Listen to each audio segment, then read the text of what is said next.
The legal team from the County Assembly include the lead counsel, Dr. Muthomi Thiankolu, Muvengei Jacob Ngwele, Mariah Domiciano Mari, Mawira Boniface Mwereru, Mutua Faith Mwirigi Eric, Wanyenji Dennis, as well as Kenson Mutethia, who is a legal assistant to this particular legal team.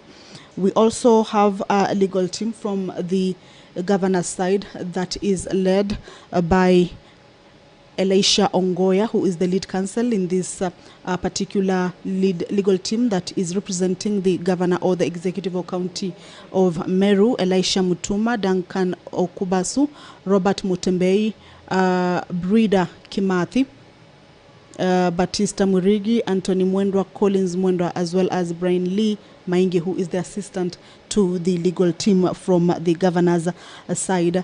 Earlier on, the charges were read out to the governor, where she pleaded not guilty to all the 7 charges. There was some opening statements on behalf of the county assembly. Of course, these were done by the lead counsels from both parties with the help of the advocates, of course, within the teams in both parties, and around also the county government, or rather the executive of Meru County, also got an opportunity to make opening statements with regards to this matter. What we're expecting this afternoon is that the county assembly of Meru will be tabling evidence before the Senate. Of course, this includes witnesses, if any, as well as an opportunity to cross-examine and re-examine these particular witnesses. So this afternoon, the Meru County Assembly will have an opportunity to table their evidence. Speaker is in the chambers. Allow me to hand you over to this live broadcast. Good afternoon. Let us pray. Almighty God, we beseech you to behold with abundant favor and blessings us, your servants, whom you have been pleased to call to leadership positions in this republic. We seek guidance to treat and consider all matters that shall come under deliberation in so just and faithful a manner as to advance the peace, prosperity, and welfare of our country and of those whose interests you've committed to our charge. Amen.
Clerk, do we have quorum?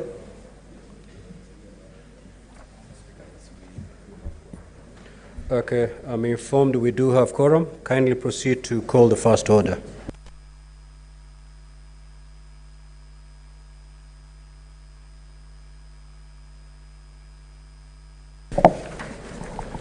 Order number 1, communication from the chair.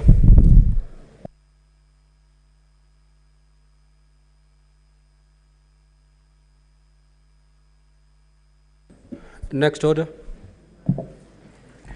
Order number 2, hearing and the determination of the proposed removal from office by impeachment of Honorable Kawira Mwangaza, the governor of Meru County.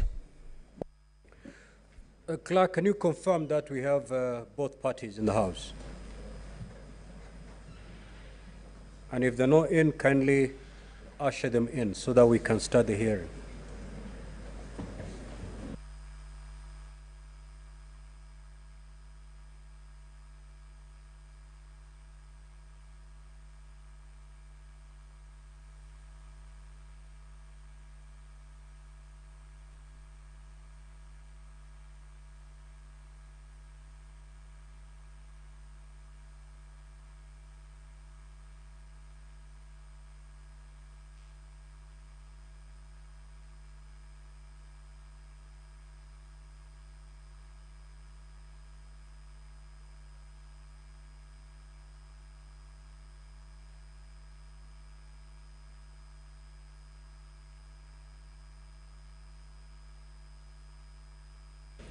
I'm now informed that both parties are present.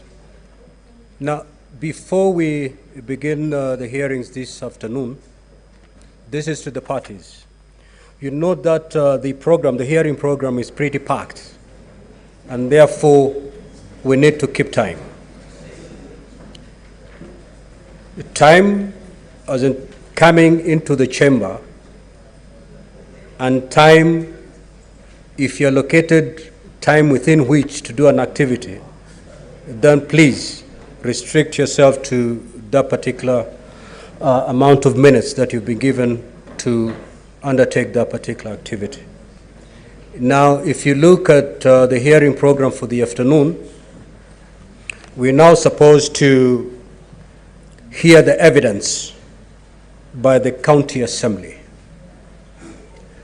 So the county assembly will proceed to give their evidence in chief by calling the respective witnesses. Those witnesses will be cross-examined by the governor's team. Thereafter, if need be, they will be re-examined. After that is done, the senators will have an opportunity to seek clarifications from the witness before that witness is stood down. We will proceed in that manner. County Assembly, it is now your turn to proceed.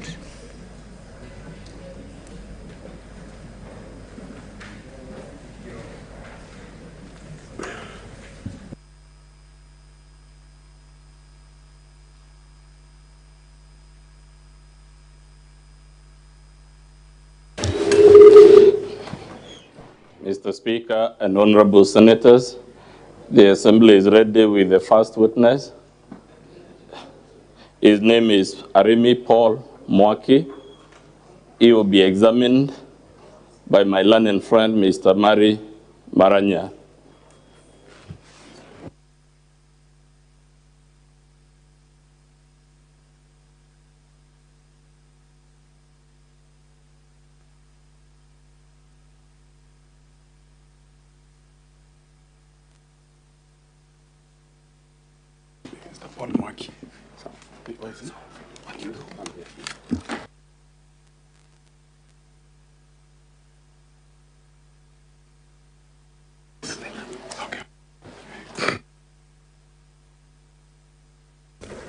Kindly usher in the witness.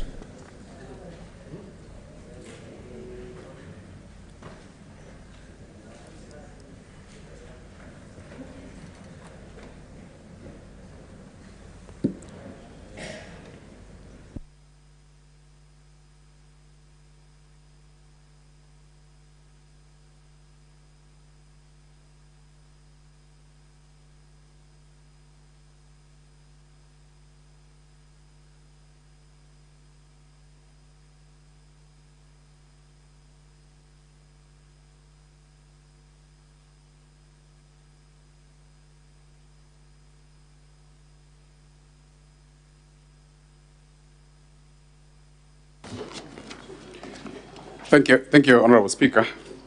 Being mindful of time, may I allow me to start? Kindly, Mr. Witness, please introduce yourself for record Clerk, purposes. let the witness take an oath first. Sorry.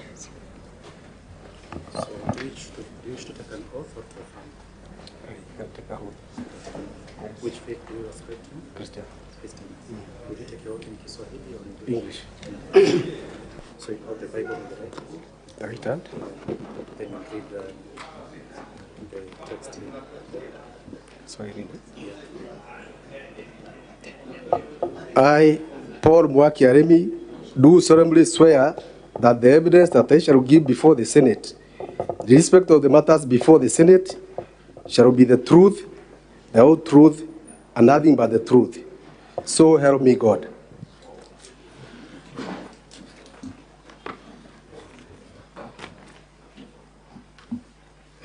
Thank you, Honorable Speaker. Mr. Witness, kindly introduce yourself for purposes of record.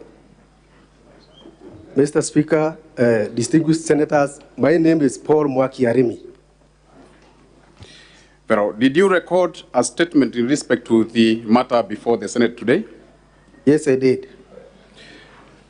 Where is that copy of your statement found? Mr. Speaker, For the volume 1, page 48, page 51 of volume 1. That is page 48 of volume 1. Volume 1. Volume 1, honestly.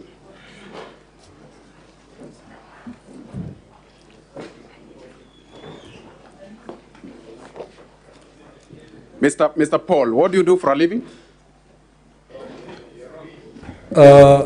Honorable Senators, the witness has a statement, which statement is contained in your bundles and also contained in your, apart from the physical booklets that you're holding, your iPads also contain soft copy. So, Council, maybe you will refer to the bundle. Yes. Where that statement is, so that you aid the senators to move in there. I will constantly be referring, Mr. Speaker, to two documents, that is volume 1 and volume 3.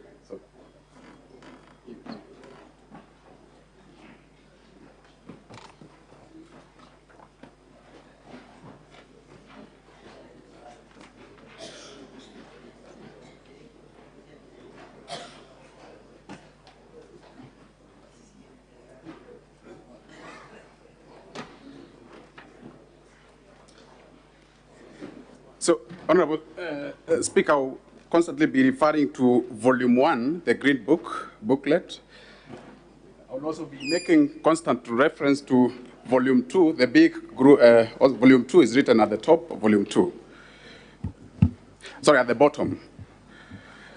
So, Mr. Paul, you indicated that your statement is found on which page? Volume 1, page 48 to page 51. Page 48 of volume 1. Honorable Speaker, I believe everybody, we are now together. Thank you. What do you do for a living? Currently, I'm the CEO, Meru County Alcoholic Drinks Control Board. For how long have you served as the CEO of the Liquor Board? I started serving as CEO of Meru County Alcoholic Drinks Control Board from January 2018 until now. I'm supposed to be serving until now. Bro, who is your employer? Whom do you report to on a daily basis in your operation? My employer is the board. Your employer is the board. Please explain to this Honorable House what happened on the 6th of September 2022 in respect to your employment. Respect to my employment, Mr. Speaker, on 6th of September, I was called together with my colleagues in heading other corporations, and we were served with a compulsory leave letter. Compulsory, you are saying you were served. That indicates you and who? Myself and my colleagues who are heading the other corporations. Yourself and your colleagues who ends the corporations? Yes. Is it the entire corporations in the Meru County or that particular a few corporations?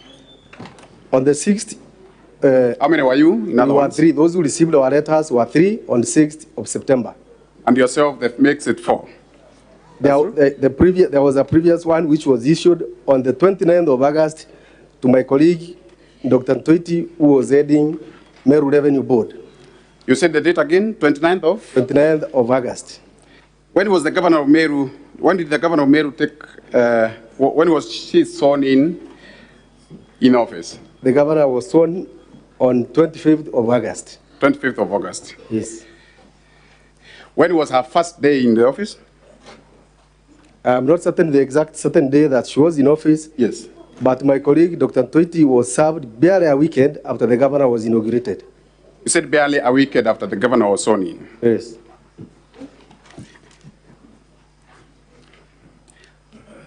That is to indicate the governor, Dr. Ntoiti, was served the first day, or was sacked the first day the governor took office?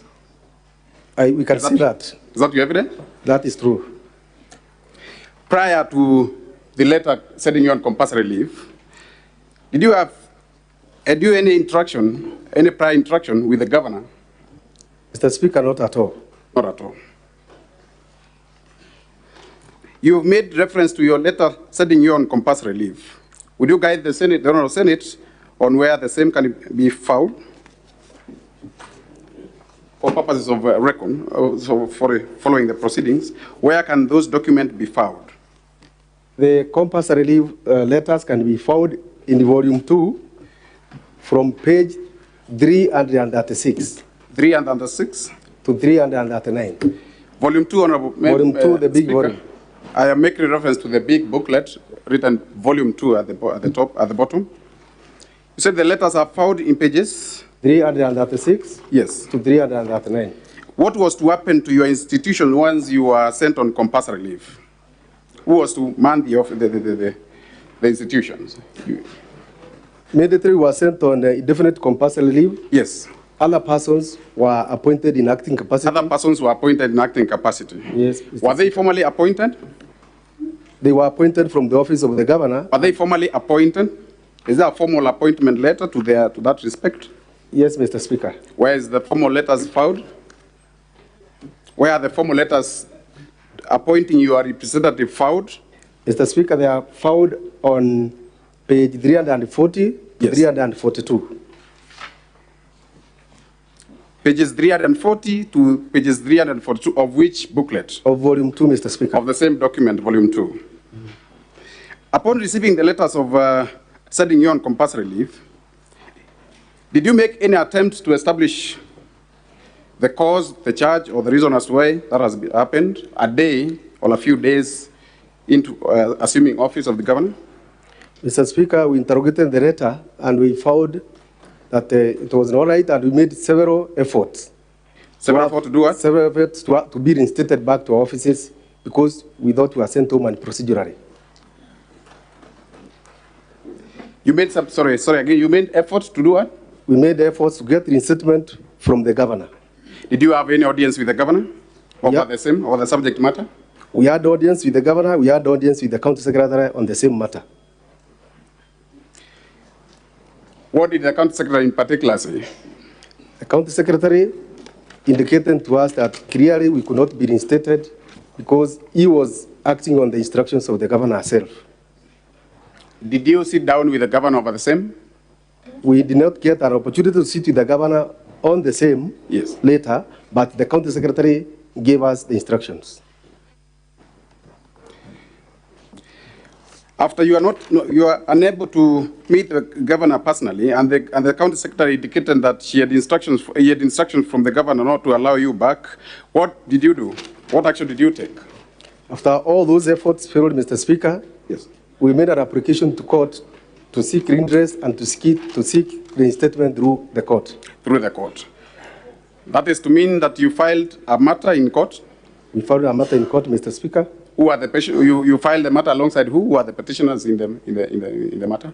The petitioners were myself, the MD, Meru Revenue Board, Dr. John Toiti, Joseph Beria, the CEO, Meru Water Sanitation Services, and Kimadi, the end of Meru Microfinance Corporation, Mr. Speaker. That is to mean that you are the first, you filed as first to fourth respondent. We filed as, petitioners. Yes, Mr. Speaker.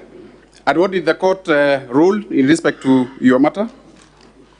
The court issued a stay or conservatory orders reinstating us back to office, Mr. Speaker. The court ruled that you be reinstated back to the office. What else did the court rule? The court also further ruled that those who are in acting capacity in our place be removed from office or be issued with letters cancelling their appointment on acting capacity, Mr. Speaker. Therefore, it's your evidence that the court ruled that you be returned back to work and letters of appointment of your predecessor be revoked. Is that so? It's true, Mr. Speaker. Did you, in your statement, annex that particular court order? Yes, Mr. Speaker. Where can the same be established? We annexed Found? the court order on volume 416, volume 2, page 416. Volume 2, Honorable Speaker, the big booklet, pages 416. 416. Yes. 416, which contained two prayers, according to your evidence, one of reinstatement and the other one of revocation. Please confirm. I can confirm that, Mr. Speaker. And in compliance to that order, did you, sorry, before that, did you serve it upon the governor and the county secretary? Yes, they were duly served, Mr. Speaker. You were duly served. Yeah. How do you confirm to this honorable house that you did duly serve upon the governor and the county secretary the particular court order? Through a notice of service. You served? Yes. Upon service, what happened? Was the same respected? Was the same court order obeyed? The court orders were disobeyed. Yes. Mr. Speaker. Please explain to the court how the same order were disobeyed. Mr. Speaker. Explain to the Senate, sorry. Mr. Speaker, upon the court issuing orders, yes, there was a meeting convened at a place called Mitungu by the governor. Yes. In which the first gentleman in that meeting threatened to organize people to flush us out of office in case we went with that court order to report back to office, Mr. Speaker. So who threatened the against disobedience of court order? The first gentleman is the one who threatened to mobilize people to come and evict us. Was the governor present in that particular meeting? The governor was exactly present in that meeting, Mr. Speaker. Do you have any evidence to that particular meeting you are making reference to? The evidence is in a video form, Mr. Speaker. In a video form. Honorable Speaker, the video, with your leave, maybe you can have the video played, the video in support of contempt of court be played to the court, to the Senate. Mr. Speaker, that's the video in support of count 5. Yes.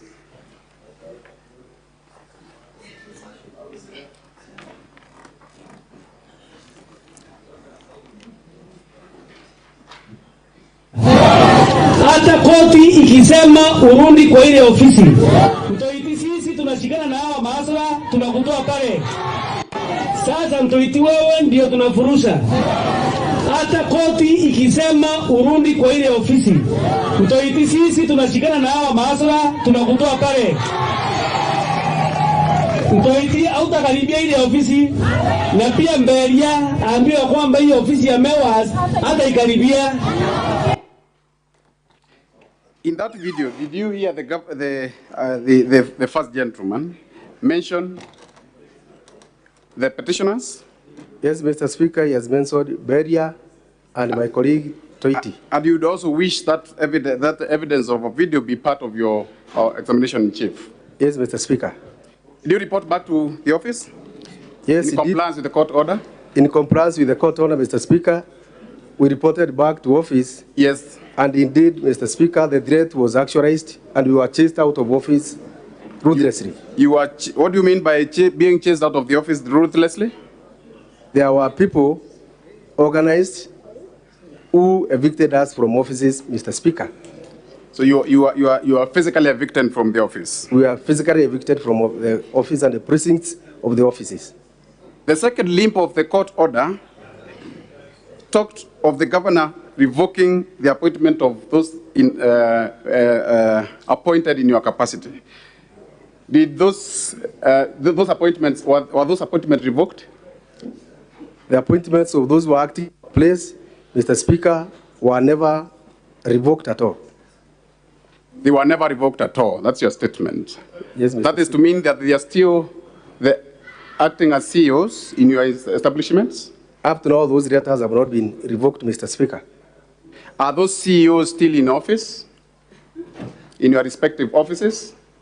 Mr. Speaker, because they were acting in their inacting capacity, yes. Upon us obtaining contempt of court orders, we have been able to get back to office, and some of them have been reappointed back again under different capacity. What happened after the court order was, you have jabbed the gun, what happened after the court order was disobeyed, when you were evicted from the office? What happened? What action did you take? Mr. Speaker, we made an effort and we applied for contempt of court orders. You applied for contempt of court orders? Yes, Mr. Speaker. Has the court pronounced itself on the contempt of court? The court did pronounce itself on contempt of court. Yes. And convicted the governor and the county secretary and another of contempt of court. Yes. So, sorry, the last bit, They were cited, the governor was cited for contempt of court, Mr. Speaker. The governor was cited for contempt of court. Do you have that particular order or a ruling to that effect, citing the governor for contempt of court? Yes, Mr. Speaker. Where can it be established for quick reference? From page 418, Mr. Speaker. We start 418 with of volume 2. We start with the ruling. Where is the ruling found? Pages? The ruling is on page 418. Page 418 to pages.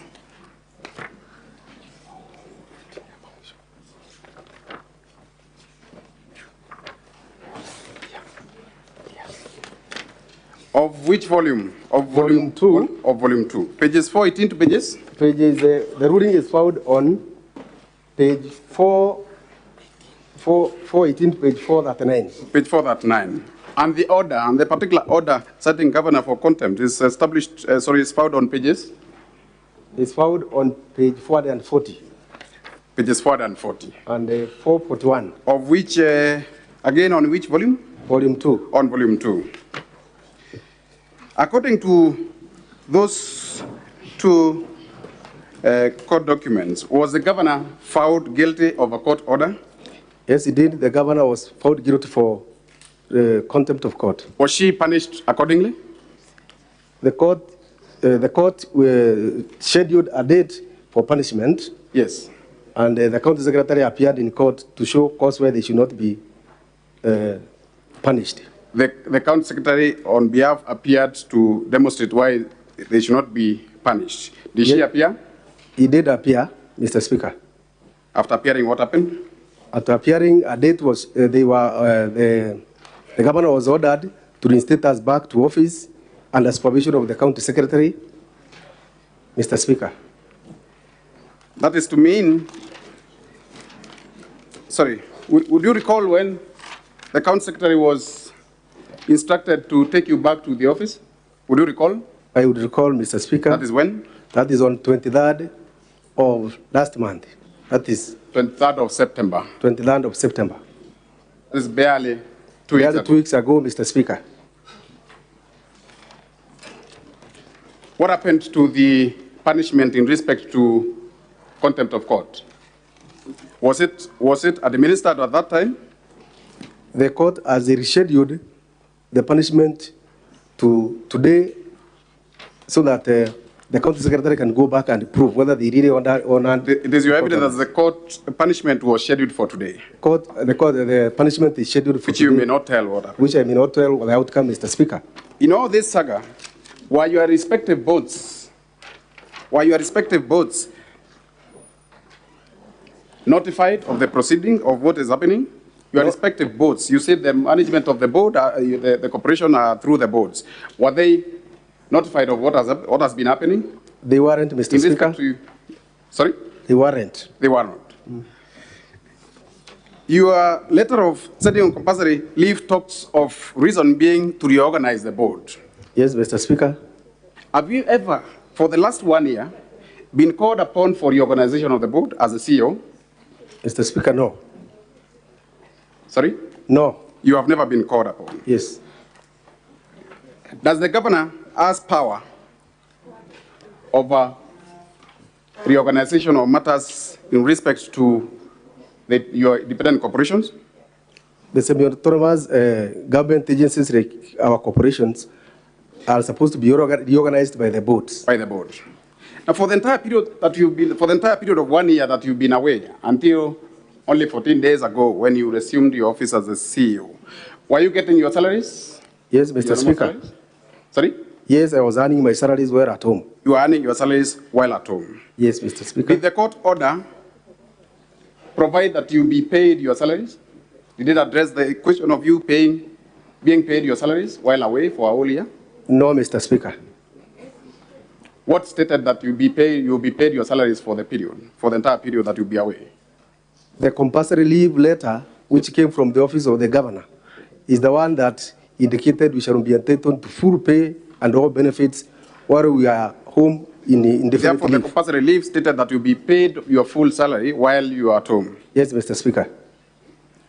And were you actually paid your full salary while at home? Indeed, we were paid. For the entire period?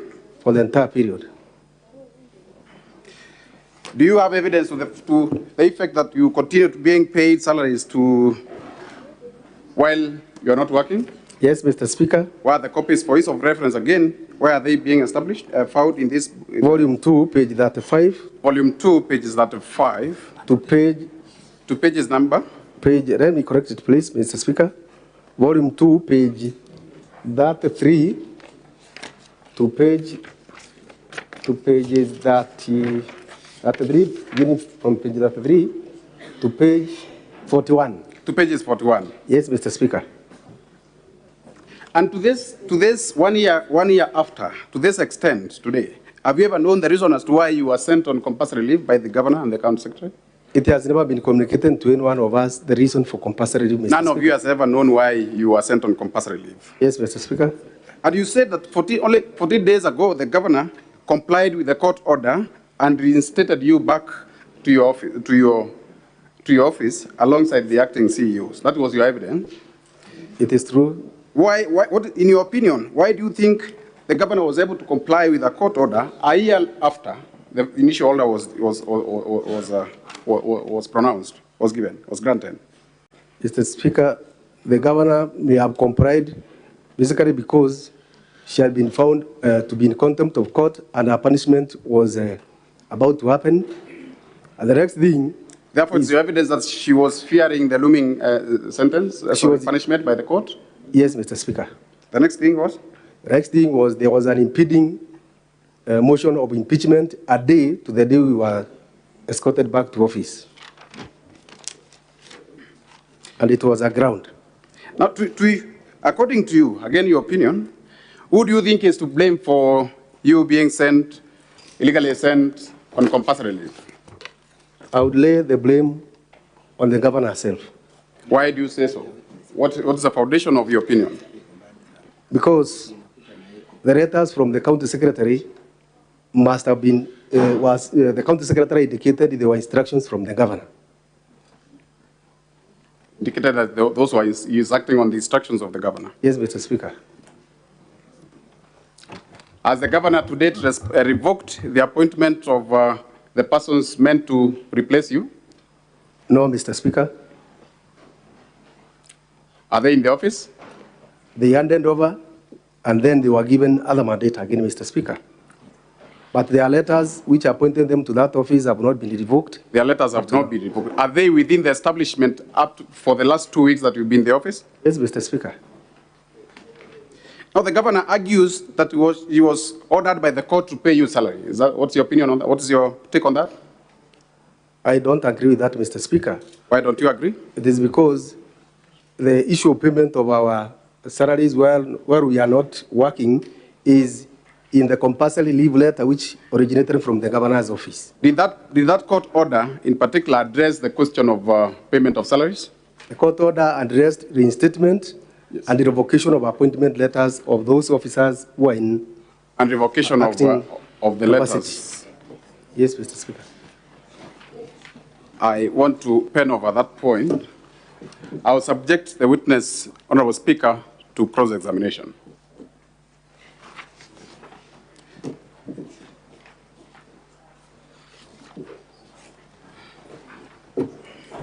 Counsel for the Governor.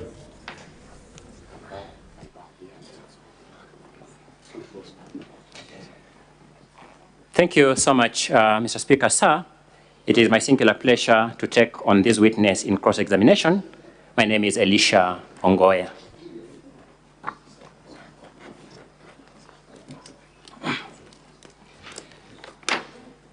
Allow me to start from where the witness has ended. Mr. Arimi Paul Mwaki, Yes. Is it your testimony before these distinguished senators that the court did not order that you be paid salaries? Yes, Mr. Speaker. Thank you so much. May I have the witnesses' attention drawn to the index of annexures to the governor's response, in particular at page 402.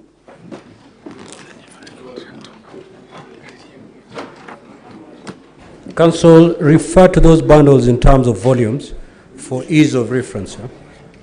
You know, my apologies, Mr. Speaker. The governor just filed 3 documents, one called a response and one called index of annexures to the response. Then we have the transcript of videos. So just 3 documents. Very well. The biggest document in blue, the biggest volume in blue, page 402.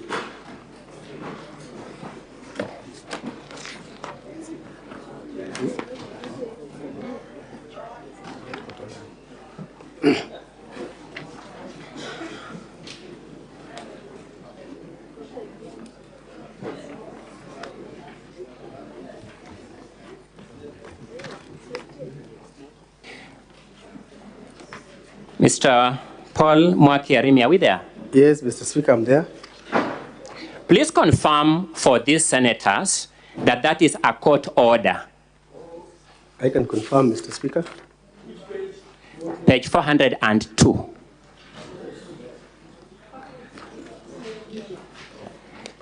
The biggest blue volume, yes, at page 402.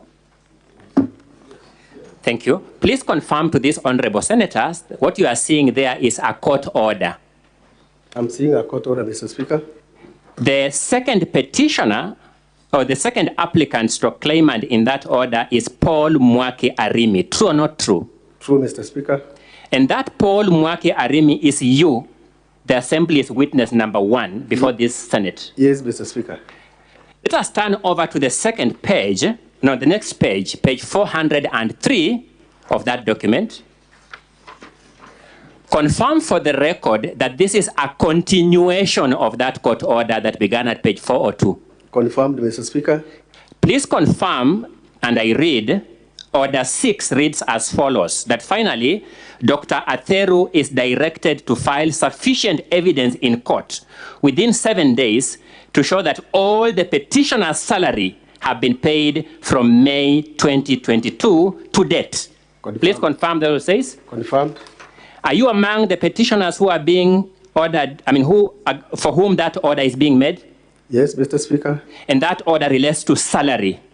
Yes, Mr. Speaker. And Dr. Atheru has to confirm to court he has paid your salary. Yes, Mr. Speaker. It is this salary that you are telling these senators was not paid pursuant to a court order.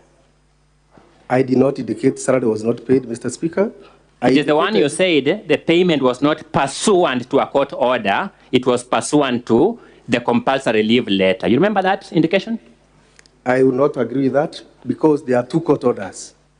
The court order. Didn't talk about how many court orders. I've just said I am looking at a court order referring to a salary. Yes. Are we communicating? Yes, I agree. But you have also told these distinguished senators that your salary was not paid pursuant to a court order.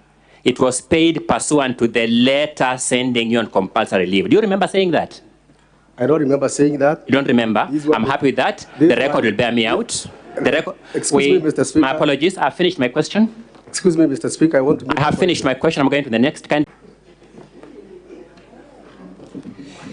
Allow me to pick the second limb of argument. And Your Honor, may I request that the video in support of count number 5 that was played here be played.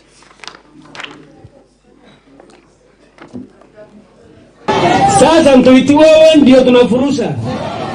Hata koti ikisema urudi kwa ile ofisi. Mtuiti sisi tunashikana na hawa maasra tunakutoa pale. Mtuiti hautakaribia ile ofisi na pia mbele. Sorry, I wanted the clip to remain visible so that the witness can identify something in the clip. Okay, my apologies. Pause the video.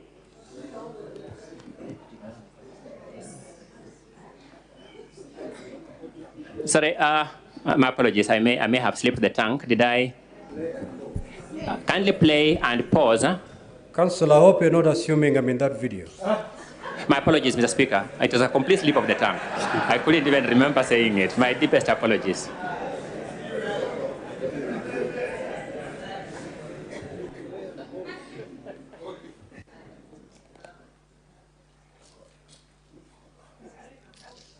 Sadly, Mr. Speaker, I don't even know who is playing, so I can't even look at whoever is playing. I'm just seeing the screen.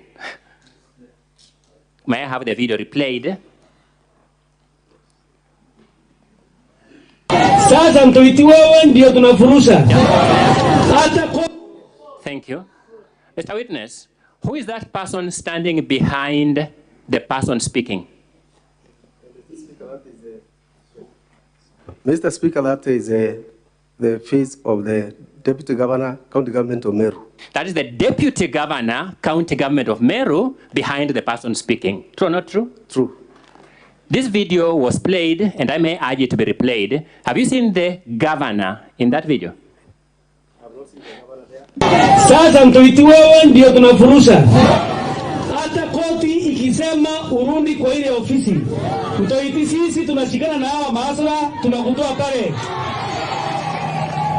Mtoiti hautakaribia ile ofisi, na pia Mbelia aambiwa kwamba hii ofisi ya MEWAS hata ikaribia.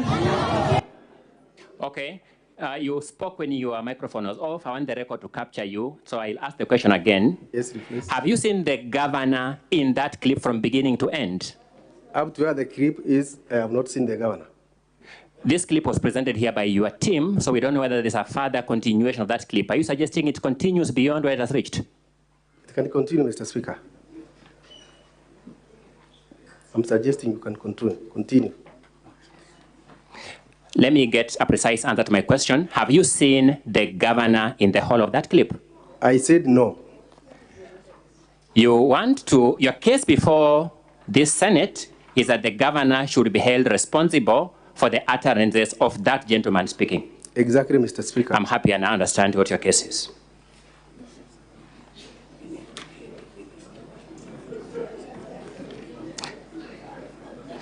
I want you to look at your volume 1, the Assembly's documents, volume 1, at page 7. Yes, I'm there. Confirm for the record that it says, page 7, volume 1.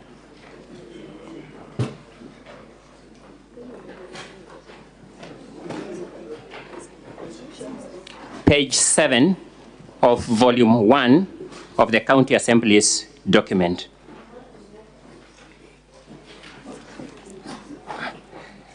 That page 7 starts with a paragraph numbered C. Yes, I can see it. Thank you. The grievance in that paragraph is paying full salary and benefits for more than a year to Dr. Ntoiti, Paul Mwaki, Kenneth Kimathi Mbae. My question to you is this the same salary we have seen in the order of court at page 403 of the governor's document? It's the same salary? It's the same salary, thank you. Are you complaining for having been paid this salary? Yes, I'm complaining, Mr. Speaker. For having been paid this salary? For having been paid the salary without offering the services to the taxpayers from Meru.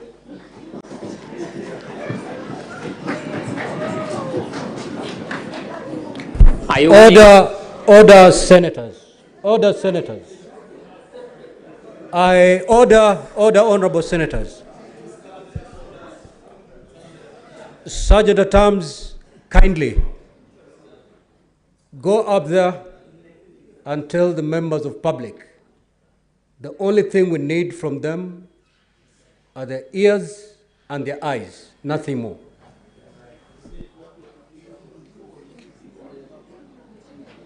May I proceed, Mr. Speaker, sir? May I proceed, Mr. Speaker? Yes, Council, you may proceed. Thank you so much. When were you paid this salary? When did you see it in your account? At the end of the month is where normally salaries get into our accounts. Just want the record to be clear when, say end of September, end of October, so that the record is clear. As per attached pay slips, Mr. Speaker. Mr. Speaker, may I kindly get the witness to answer my question so that I make progress? When were you paid this salary? Which month? Which end of which month? At the end of every month from the time we were sent on compulsory leave. But when did this payment, when this cash land in your account? When did you see this money in your account that you have been paid? It's not on regular dates because it's paid on monthly basis. It's not paid on lump sum. When were you first paid this salary? When was the first time? Immediately we were sent home, we received the salary.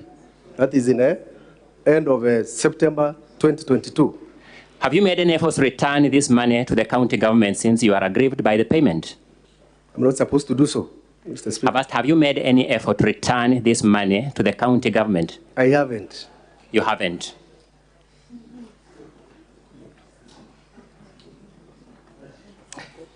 Let me clarify something for this information, for the record of this senator. It is true that Mr. Maranya, advocate appearing before you here today, is your advocate in that court case. True or not true? True, Mr. Speaker. Thank you. That matter came up in court today. True or not true? I'm not sure, Mr. Speaker, but it was supposed to come up today for... That matter was supposed to come up today in court at Meru. But I'm not sure whether it came up or not. I'm asking, it was supposed to come up today. It was. At the Employment and Labor Relations Court in Meru. True or not true? True. Has your advocate briefed you on whether or not, as a matter of fact, it came up? No, Mr. Speaker. Very well. We can live with that.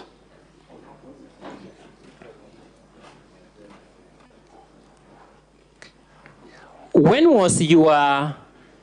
were you sent on compulsory leave? I was sent on compulsory leave together with two others on 6th of September in the year 2022. 6th September 2022.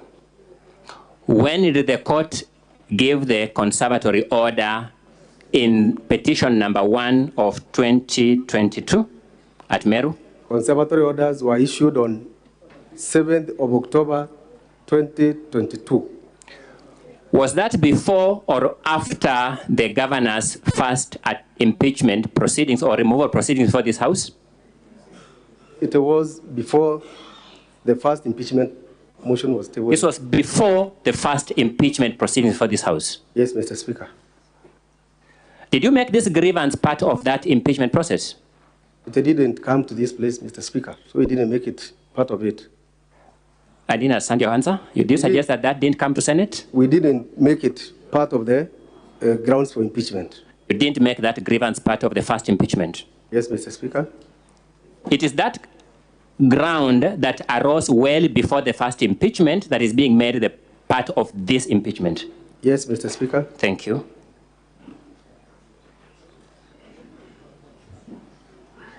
Allow me to briefly take you to page 336 to 339 of volume 2 of the County Assembly's documents. Pages 336 to 339.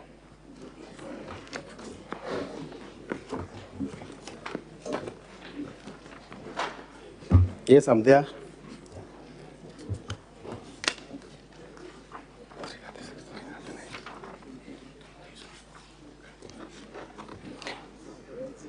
Is that letter authored by the governor? The letter is authored by the... No, just answer my question. Is it authored by the governor? No. Is it copied to the governor? No.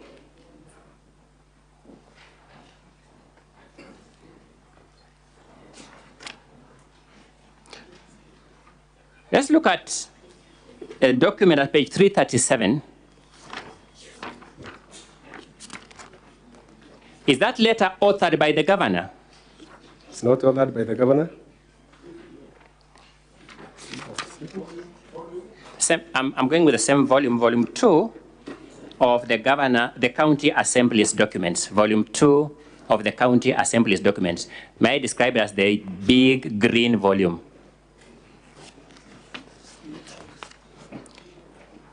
So we are now looking at page 337. Yes. And I'll repeat the question for the benefit of the distinguished members who hadn't seen the document. Is that letter authored by the governor? No. Is it copied to the governor? No, Mr. Speaker. Let's look at page 339. Following. Is that letter authored by the governor? My apologies. Thank you so much, Senator. 338. My apologies. 338. No, Mr. Speaker. Is it copied to the governor? No.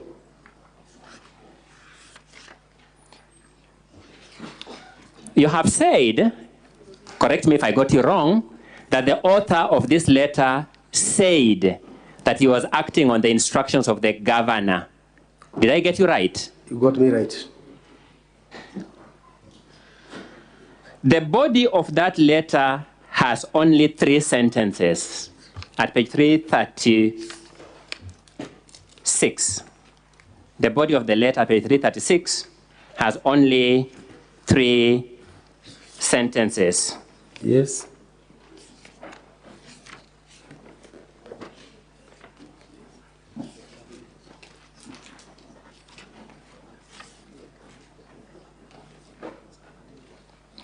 Which of the 3 sentences, you can use first, second, or third, which of the 3 sentences says that the author says he was acting on the instructions of the governor? None. None.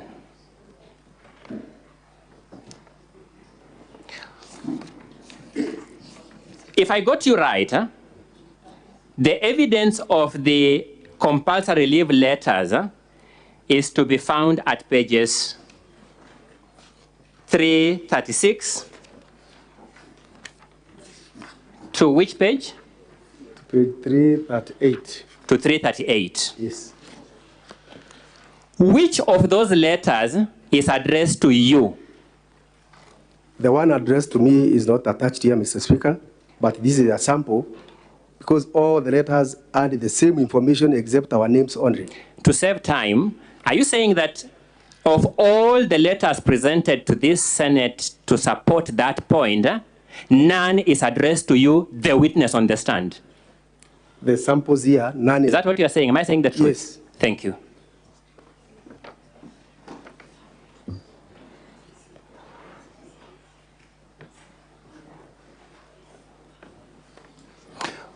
When you are employed in the county government of Meru, was your employment letter under the hand of the governor? The governor gazetted me, Mr. Speaker. The governor? Gazetted. Was the gazette notice under the hand of the governor? Of course, it is the governor who gazettes. I've asked you a simple question, not what of course it is. I'm asking what, in fact, it was. Are we communicating? Yes. Was the gazette notice under the hand of the governor? I just know there was a gazette notice. I don't know who said. Mr. Speaker, my question is not ambiguous. I would rather the witness is ordered to answer my question. Yes, it is the governor. Have you presented that gazette notice anywhere in the documents you have given this Senate? No, Mr. Speaker.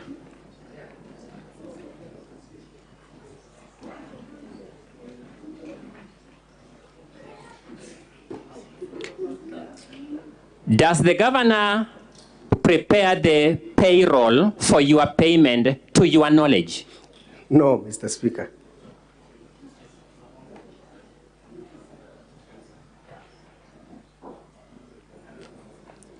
Let me just get this right.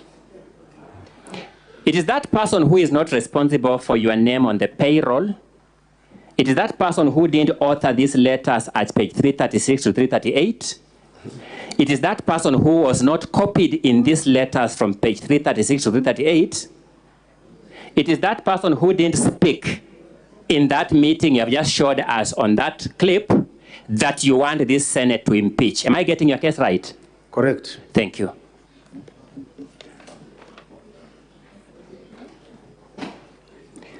Allow me to refer you to yet another document which is the ruling of the Employment and Labor Relations Court in Meru. And for ease of time, I want us to go to page 436 of volume 2 of the County Assembly's documents. Page 436.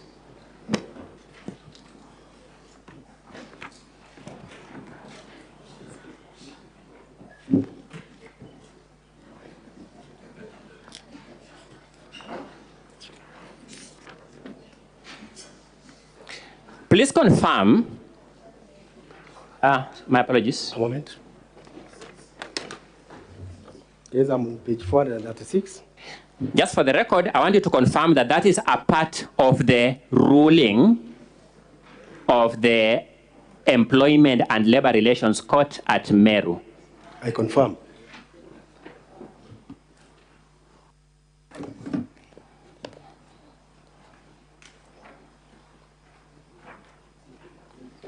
I want us to read paragraph 34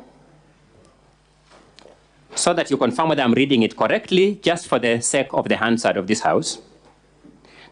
In view of the matters and findings made herein above, it is clear that all the three thresholds for contempt of court have been proved by evidence and to the required standard. Consequently, I must cite the respondents for contempt for disobeying the order issued by Marete J on 7th October 2022.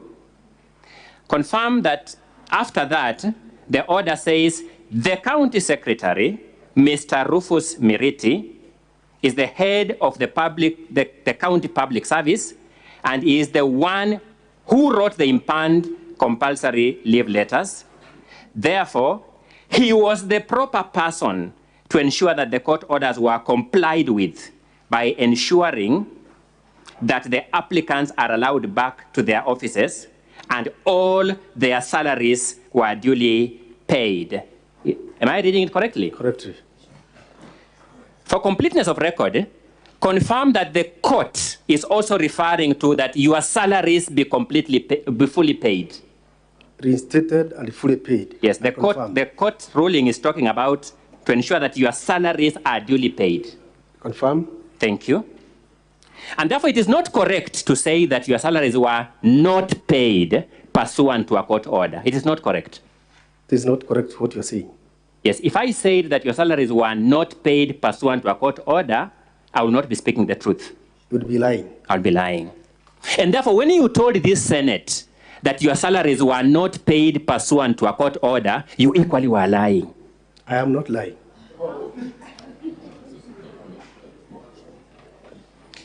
The court order at paragraph 34, the court ruling at paragraph 34 identifies by name and office the person who was responsible or the proper person to ensure that those court orders were complied with. Does it? Yes, it identifies. Whose name is it? The name is the person and the office, County Secretary Rufus. Now I want you to give me the name. Rufus Miriti. Rufus Miriti. The office is? County Secretary. County Secretary. That person is not facing impeachment before this Senate, is he? Exactly. Is that person facing impeachment in the Senate? No.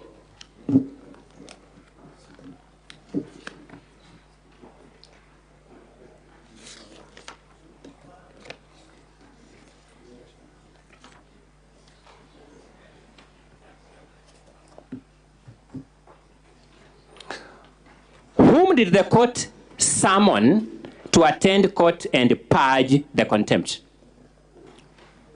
The court invited the County Secretary. By name? Dr. Kiambi Atheru. Dr. Kiambi? Atheru. Veru. Is that person before this Senate facing impeachment? Not.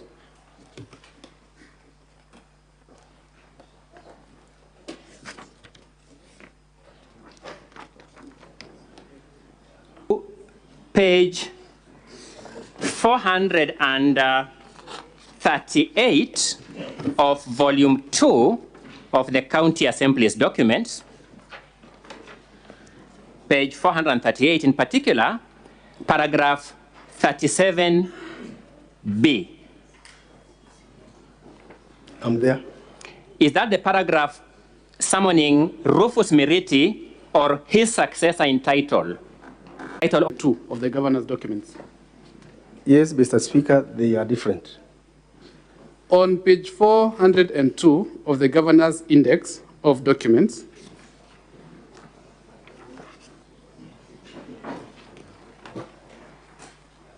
yes. I want you to tell me, at the top of that order, where does the story of payment of salaries come in? It comes on item number 1. What is the heading of where that is explained? That it says that all the salaries have been paid. No, what is the title? The title is in open court via Teams on the 19th of October 2023 before the Honorable Justice Onesimus N. Makau. Confirm that the issue of salary is brought in as an explanation, or rather as a way of mitigation, for the respondents to avoid being punished for contempt of court. I do confirm.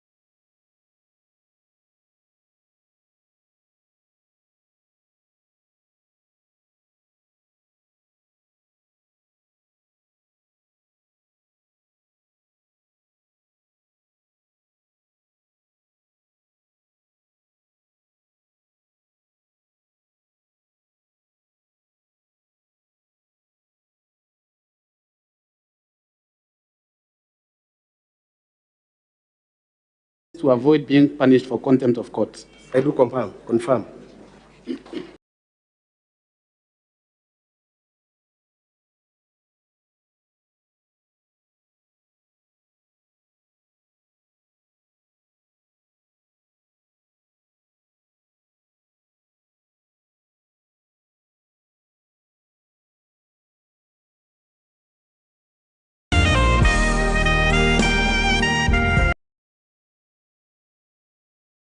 Alone.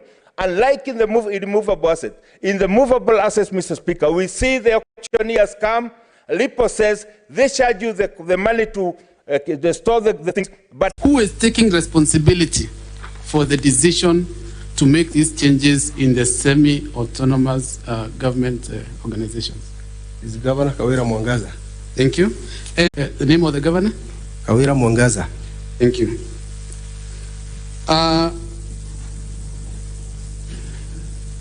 I want you to look at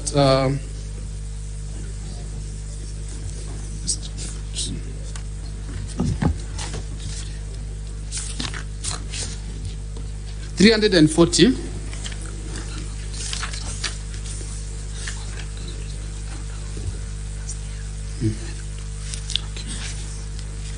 Page 340 of volume 2, of our volume 2. Yes, I'm there. And whose position is this letter referring to? Can you repeat the question? Whose position in the liquor board is this letter referring to? Mr. Speaker, it is referring to the same position I was holding and the one that I'm holding. Position that you are occupying? Yes. Thank you. And you will also confirm that from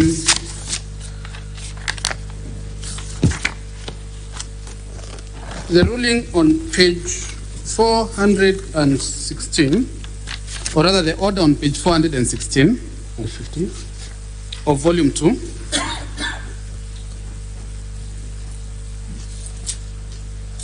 volume 2, the Assembly's document. 416? Yes. Are you there? I'm there. Who are the petitioners or the claimants? The petitioners are Joseph Beria, Paul Mwaki Arimi, Dr. John Toiti, Kenneth Kimathi Mbaye. And which one are you among those ones? I'm Paul Mwaki Arimi. Thank you. I will then take you to still that order that is on page 416, where on that order, does it talk about salaries? Does it talk about payment of your salary? It doesn't talk about salaries, Mr. Speaker. So the order that came out on, or that is dated 7th October 2022 does not talk about salaries. Yes, Mr. Speaker. And let's go to the contempt of court ruling and order that is now coming in a year later. Let us go straight to the order. And that is on page 440. Yes, page 440.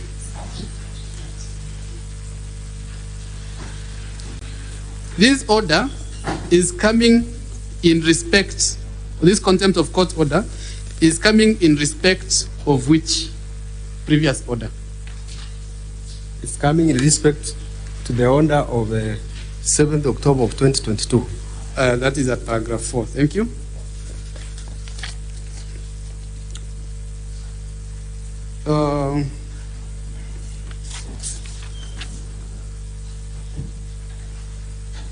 The order on page 440, you're still there, yes. At paragraph 5. Can you read the first line?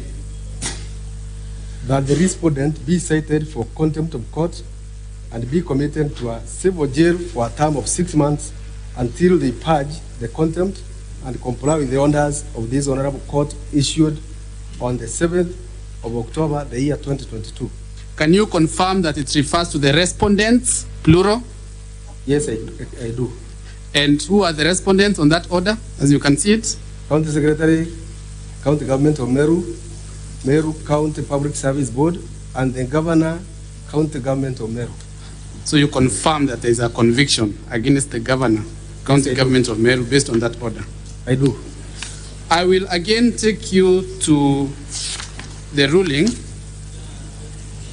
page 437 of volume 2. Yes, I'm there. 437 of volume 2. Yes, please. At the bottom, the sentence that is starting with however. Can you please read and then read on the next page?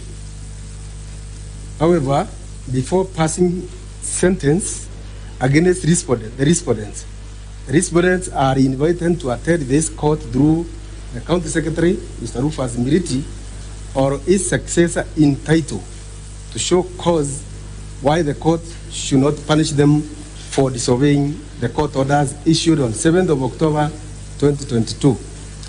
So it is your testimony that the respondents are invited through the County Secretary, or rather the County Secretary is invited on behalf of all the respondents? Yes, I confirm that. And on paragraph 37, subparagraph A, that is on page 438 still.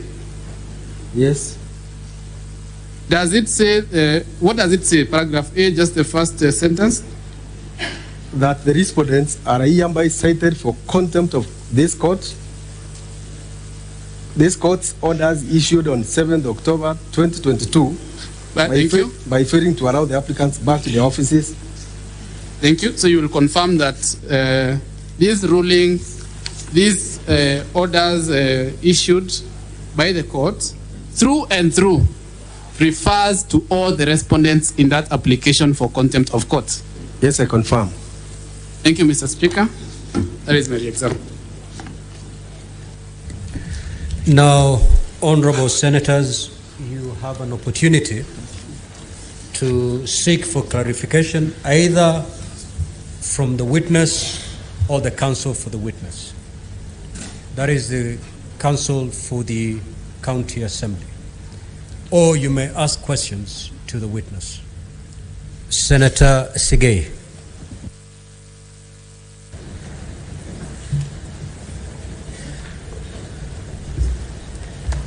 Thank you, Mr. Your Speaker. questions should be direct to the point. Don't Yes, give yes, it speeches. is. I want to seek clarification from Mr. Witness or his counsel with regards to the establishment of the entity called Meru Alcoholic Control Board with regards to two things. One, paragraph 1 of your affidavit make reference to a semi-autonomous entity, and the allegation make reference to non-reference to the board. I'd like to know whether the board is a statutory organ or it is what you have referred to as a semi-autonomous entity. Thank you, Mr. Speaker. The body is established through a County Assembly Act of 2014. So in that case, we can say it is backed by law. Senator Manzo. Thank you, Mr. Speaker. Mr. Speaker, I want to ask the witness in relation to page, just the court order just refers to, in page number, the court order relating to, by Justice Jage.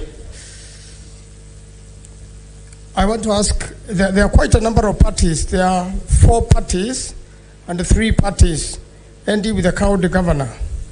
Was this court order specifically ordered against the governor of Meru, or it was ordered for all the parties appearing there, including the county secretary? It was ordered for all of them. Senator Mungatana.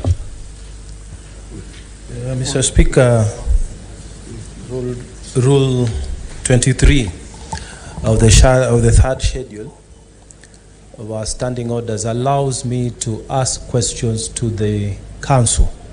So this is not to the witness, Mr. Speaker. It's just a clarification. Mr. Speaker, Counsel Thiankolu gave an allegory where he talked about the monarch of Russia, and he said that Nicholas I, before he passed the execution, he asked the person who was bringing the order whether the convicted person said anything. Mr. Speaker, he seemed to suggest, and I want a clarification from him, because that fellow said that in Russia, it seems that they can't do even the ropes properly, suggesting that they can't do anything properly. And then he juxtaposed that allegory to the trial that was conducted by the Senate here. Mr. Speaker, I was listening carefully. I want him to clarify, did he mean that the Senate was behaving like Russia? It couldn't do a proper job. It couldn't do a rope. Mr. Speaker, can he clarify? Because we didn't take it very kindly. Counsel.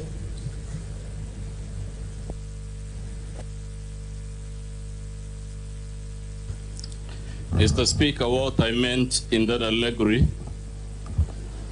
was that Kondraty Raila, having miraculously escaped execution, would have saved his life by stopping the very act that had condemned him to death in the first place, which was subversive utterances against the monarch.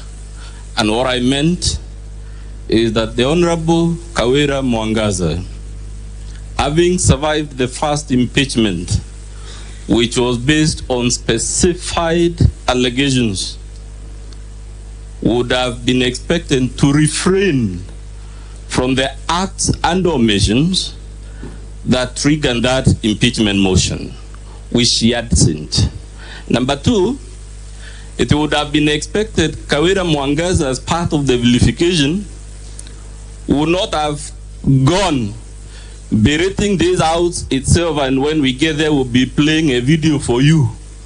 When Kawira asked, after they took me to the Senate, what happened to me? Nothing happened. Kaende. And therefore, that's why we said this time, we urge you to repeat the execution of Kawira, and we see whether the rope will break again. Well, I hope that explanation is adequate to the issue raised by Mungatana. Senator Sifuna.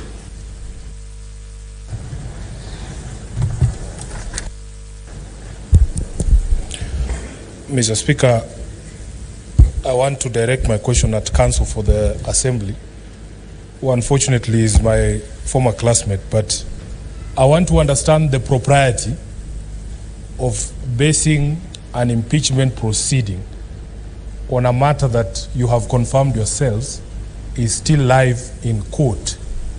We here in the Senate are prevented from discussing matters that are live before the courts before a decision is made. What is the propriety of you basing a claim of, breach of the law or misconduct on a matter that is still live before a court of law that was coming for a decision today? Counsel. The answer is as follows, Mr. Speaker. The question of contempt of court is not pending in court.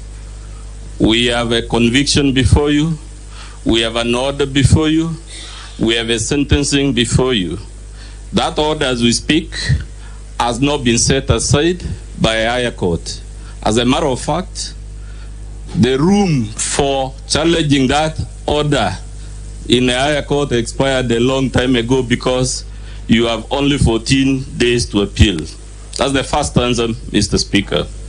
The second answer, which is very specific to this process before you, is that the governor went to court. When this motion before you was labeled, she went before the High Court in Meru in petition number 24. No, I'm sorry, Mr. Speaker, I don't seem to recall the number. It's not 24, but she went to court in Meru before the Honorable Justice Cherere to stop this process on that very ground that it was sub judice. The court refused. She returned to the court again. The court refused. She went to the Court of Appeal at Nyeri, trying to stop the process before you, claiming that impeachment cannot be based on matters that are before court. And again, the Court of Appeal refused. Lastly, Mr. Chairman, when we were in the Court of Appeal, one of the questions we asked is how can a convictee whose conviction has not been set aside, who has been disobeying a court order for a year, be the one now telling you every word about court orders? Senator Chute.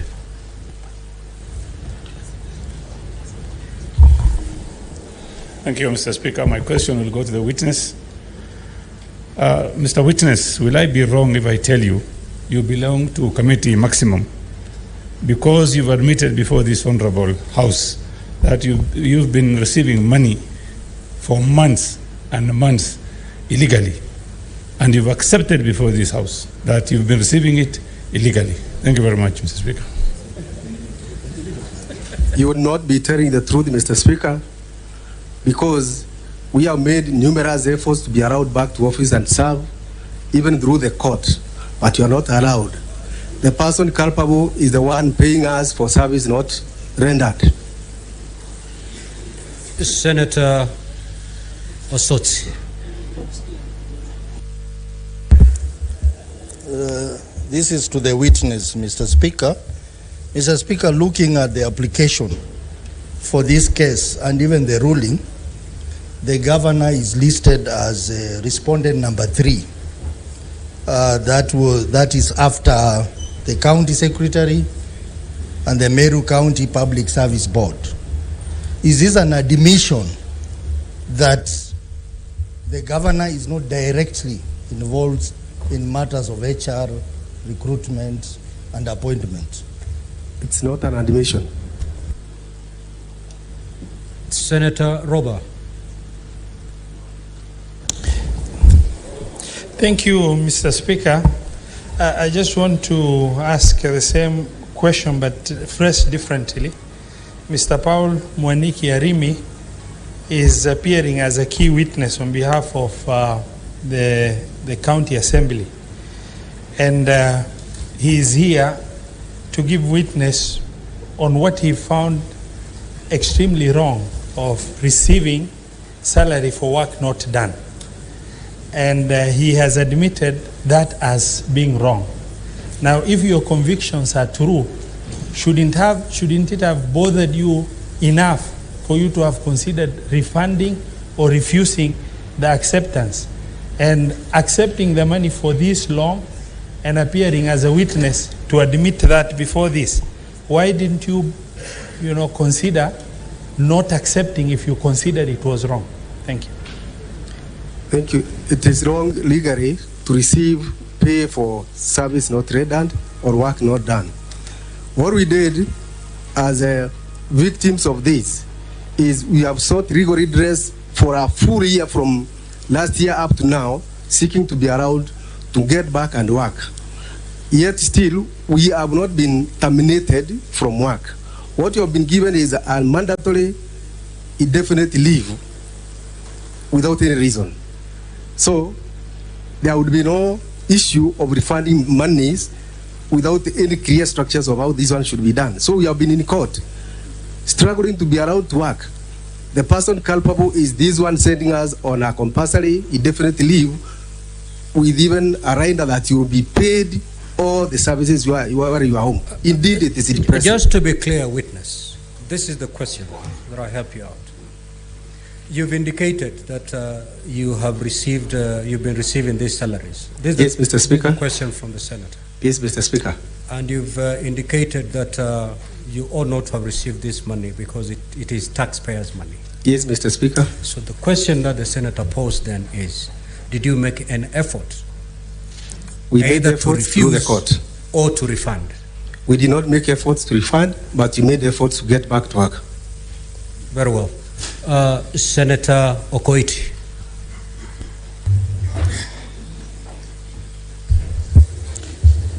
My question goes to Mr. Speaker, sir. My question goes to Counsel for the County Assembly. On trial is the governor of Meru, and one of the grounds is contempt of court. In the evidence that you have laid before this court, are you able to point out to me specifically where the governor is condemned? Specifically where the governor is condemned? Counsel convicted of that contempt.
and it is not necessary that she be specifically mentioned when they have been found jointly and severally, that's the legal language, jointly and severally culpable.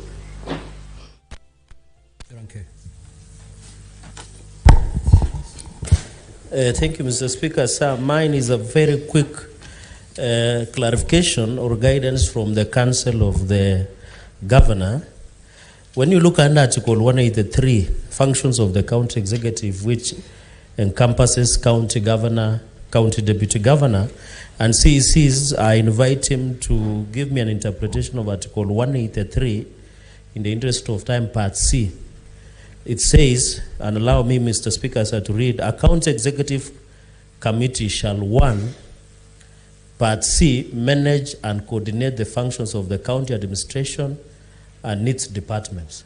So I want to get clarification and maybe guidance from the Council of the, on the part of the interpretation on the role of the county executive or county committee member. Thank you, Mr. Speaker.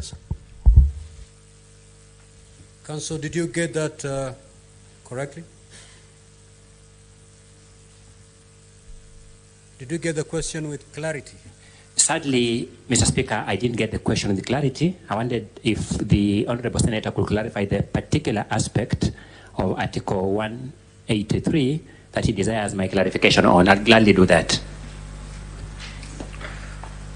Senator Chirange, the clarification must relate.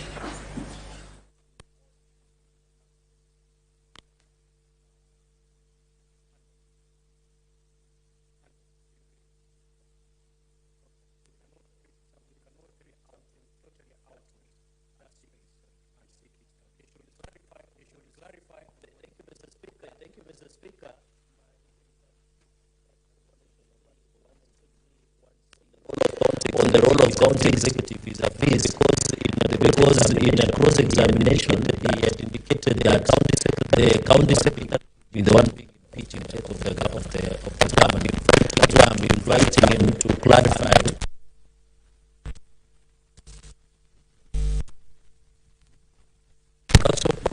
Council. Thank you so much. Thank you so much.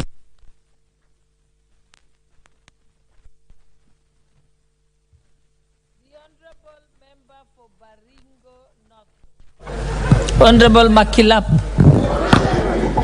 Thank you, Madam Speaker. I actually rise to support the work of the committee chaired by Wanjiku Muya on the border points of this country. Madam Speaker, the northern corridor that stretches from the Indian Ocean all the way to Uganda, Southern Sudan, Ethiopia, and all our neighbors, Madam Speaker, has continued to become, for a long time, as the border points have become porous. They have become entry of illegal firearms. They have become entry of illegal sugar.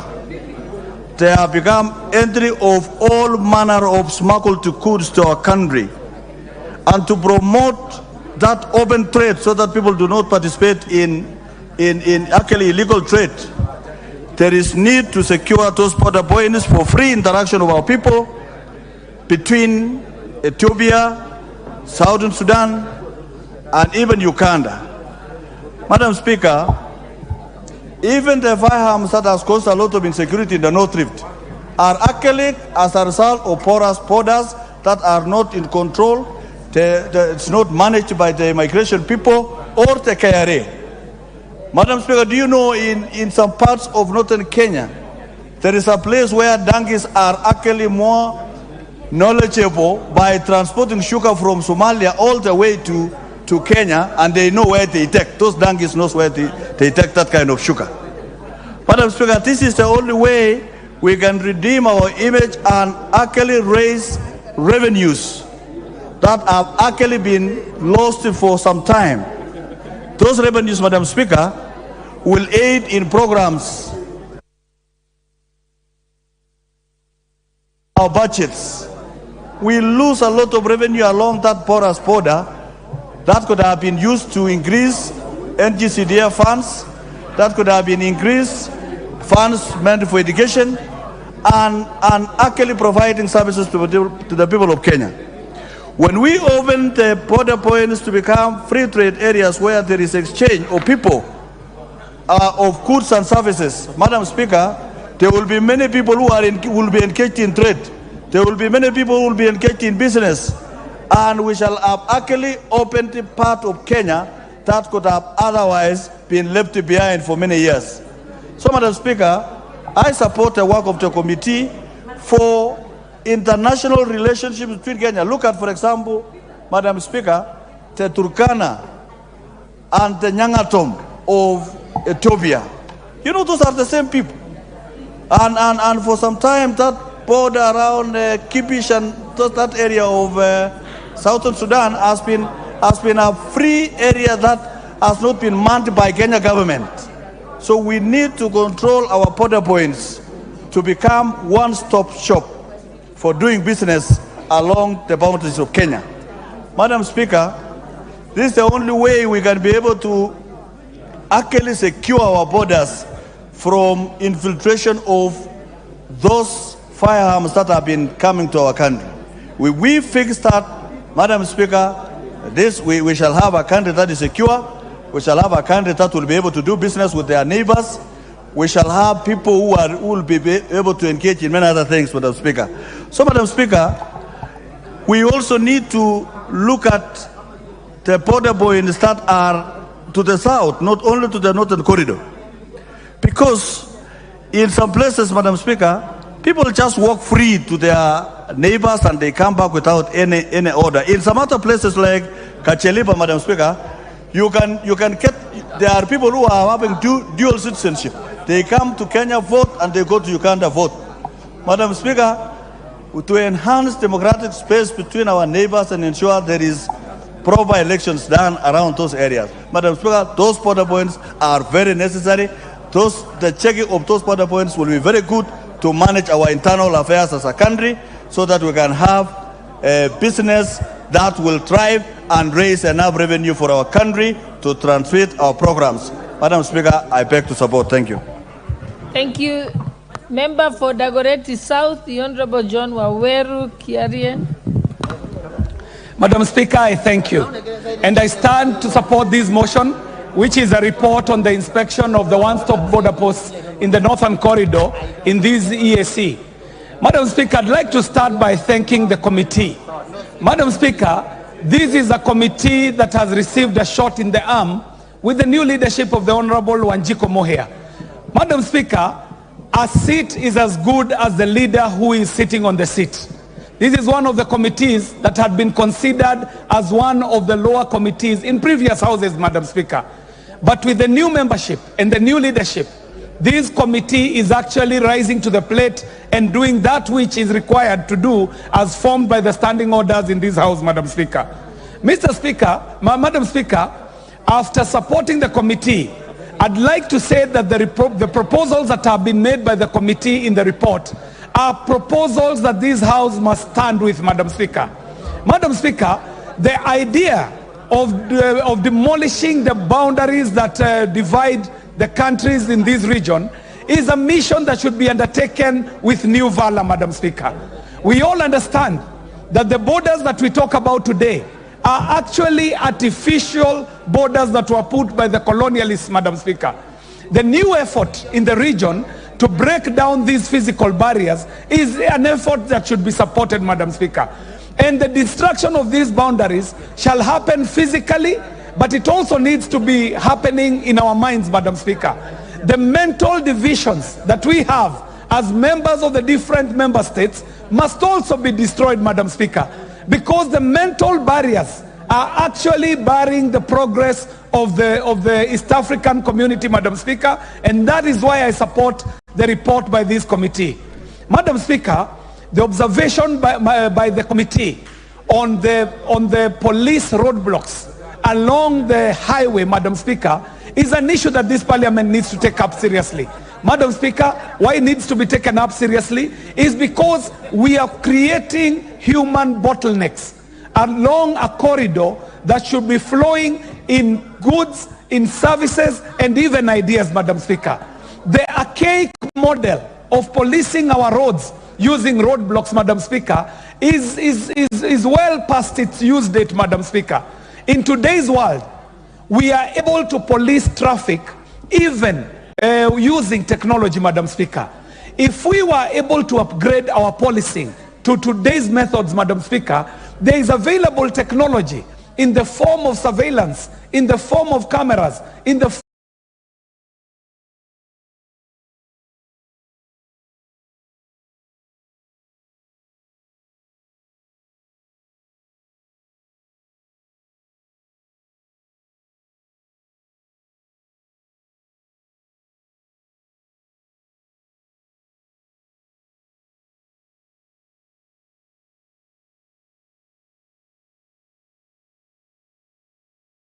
for the High Court in Meru, where the county secretary, according to the judgment and the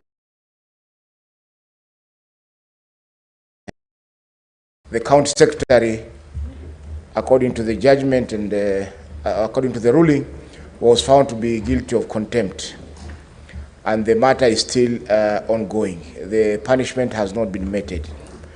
Now, isn't that subjecting the governor to a double jeopardy? Because he is facing the proceedings before the court in Meru are still alive. And counsel for the governor said earlier that they were actually in court this morning. And here we are, you want us to impeach the governor based on the same set of facts. Isn't this a double jeopardy, which in law is not allowed? Thank you.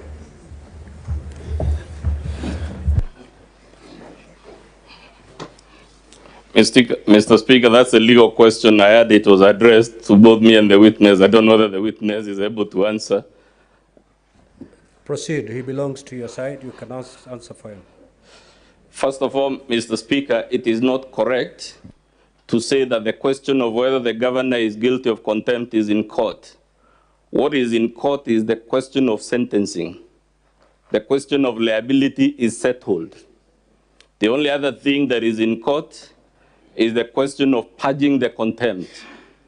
So there is no question of double jeopardy. As a matter of fact, Mr. Speaker, the rule of double jeopardy does not apply to proceedings of impeachment. There are several rulings by the Supreme Court itself that says, and I can quote the Sonko case, the Martin Nyaga-Wambora case, that say impeachment is not about civil or criminal liability. It is about political accountability. It is about ethics. It is about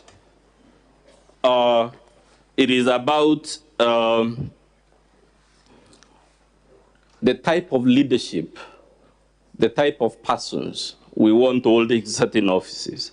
And that is why you find the Article 181 is about may be removed on any of the following, and it talks of gross misconduct. Gross misconduct need not even be a criminal or civil offense. It can be anything that attracts serious moral censure. It talks of gross violation of the Constitution or other law. And in short, all we are saying, the Supreme Court has already answered this question of double jeopardy. And that is why even the Court of Appeal itself and the High Court in Meru, guided by the Supreme Court, refused to stop this Senate from sitting on these charges and making it whatever decision it will make, because the courts have already confirmed it is not about legalese and splitting legal heirs or civil or criminal liability. It's a question whether the governor accused of the things we are accusing her and which will prove is the type of governor we want to see holding a public office within the meaning of Chapter 6 of our Constitution. It is not a legal matter, Mr. Speaker. And I'm lastly told, if this can be let to happen, then all I need to always avoid impeachment, which is actually what the governor tried to do at the High Court and the Court of Appeal, why she failed. All I need to ensure as a governor, if this were unanswered, to ensure Article 81 is dead, is to ensure whenever I commit a breach of the Constitution, there is a court case like happened in this matter, where proxies were obtained to file various suits in court so that they can come under the pretext. And even in your own standing orders, Mr. Speaker, as well as those of the County Assembly, you note the mere fact that a matter is in court does not stop the Senate or even the National Assembly. You can even take notice, Mr. Speaker, that as we speak, there has been a matter in Shakahola, which is in various courts, criminal courts, and I've seen committees of parliament examining the same persons who are facing not just employment courts here, but actually criminal courts, and nothing has stopped either the Senate or the National Assembly. And that is why even your standing orders give the Speaker the latitude to decide whether a matter that is in court should nonetheless be deliberated upon and a decision made by Parliament, in this case the Senate, as the representative of the public conscience. Lastly, Senator Veronica. Thank you, Mr. Speaker. Just a clarification from the Council for the County Assembly of Meru. We have seen this judgment, is it a ruling, the one that you are relying on the contempt proceedings? And 37C on page, I think you know where it is. 37C talks about the respondents not having the audience of the court until the contempt is purged. I think the witness has confirmed that he's now being paid, they have been reinstated, or did I get it wrong? I hope that's the correct position. Council, do you treat that as a purge to that contempt? Now that that is no longer, those offenses are no longer taking place and they have been reinstated, would you treat that as a purge? And I know that the sentencing is awaiting before the court. And if the sentencing is awaiting, would you still say the matter is not pending before court?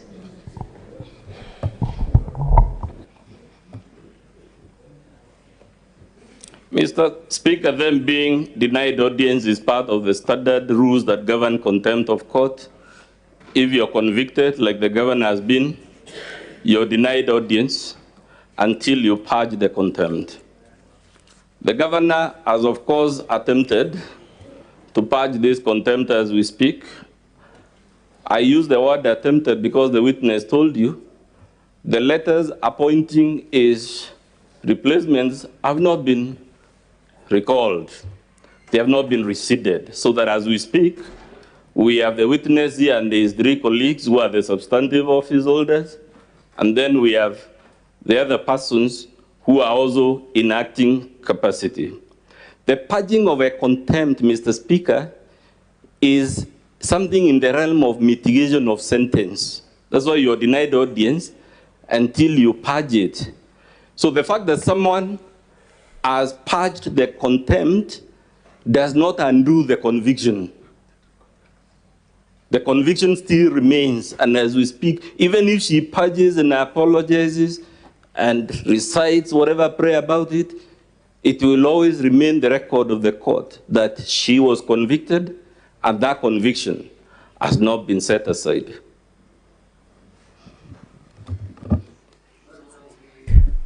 And this witness at that. Now, as we prepare to usher in the second witness, pursuant to Rules 23 of our third schedule of the Standing Orders of the Senate, as a Speaker, I do not have that latitude to ask for any clarification or ask questions.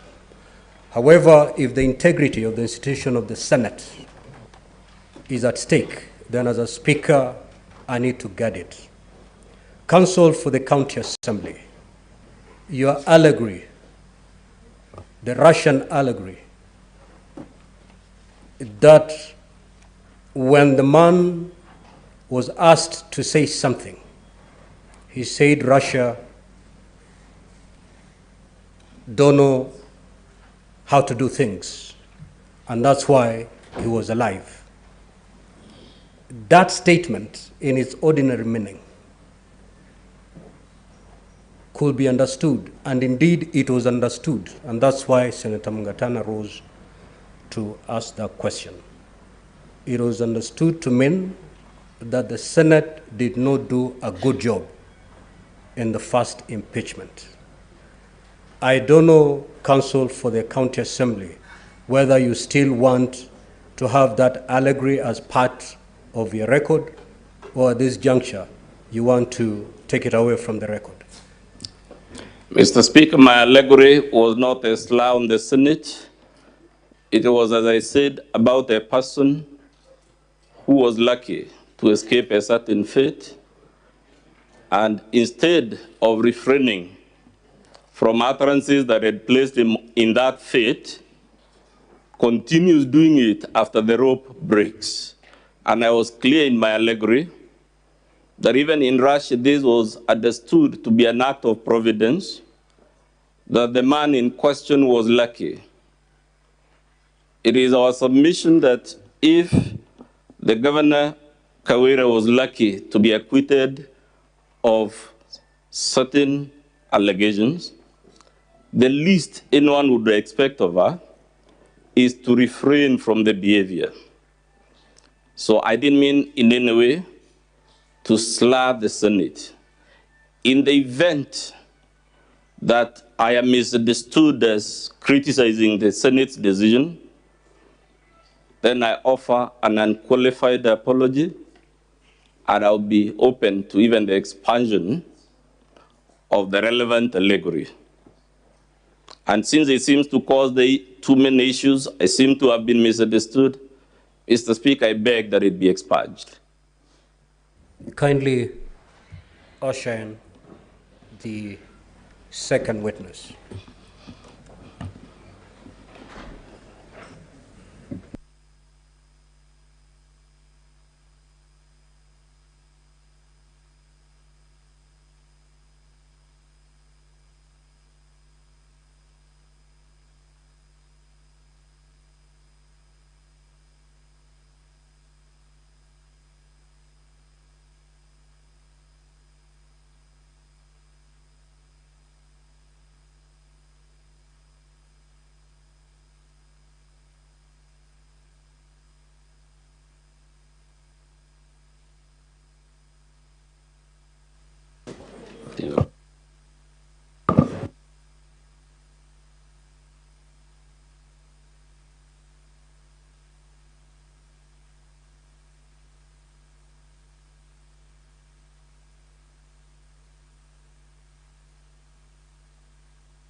Kindly proceed to swear in the witness. I, Evans Moira Karia, do solemnly affirm that the evidence that I shall give before the Senate in respect of the matters before the Senate shall be the truth, the whole truth, and nothing but the truth. Sir, please tell the Senate your full name and what you do for a living for purposes of your identity and the record. Thank you, Mr. Speaker, sir. My name is Evans Moira Karia. Currently the MCA for Mitungu Ward, that is in South Imenti South Sub-County in Meru County. Mr. Speaker, perhaps I could beg we be given a small table where I could place my battles, because I will otherwise be constrained to keep picking things from the floor. Sergeant at Arms, kindly help counsel. Make him as comfortable as he can. Sir, as we wait for that table, can you confirm that you are the mover of the motion before the Senate? I confirm, Mr. Speaker, sir. Can you also confirm that you saw the affidavit? I confirm. On what page can we find your affidavit, sir?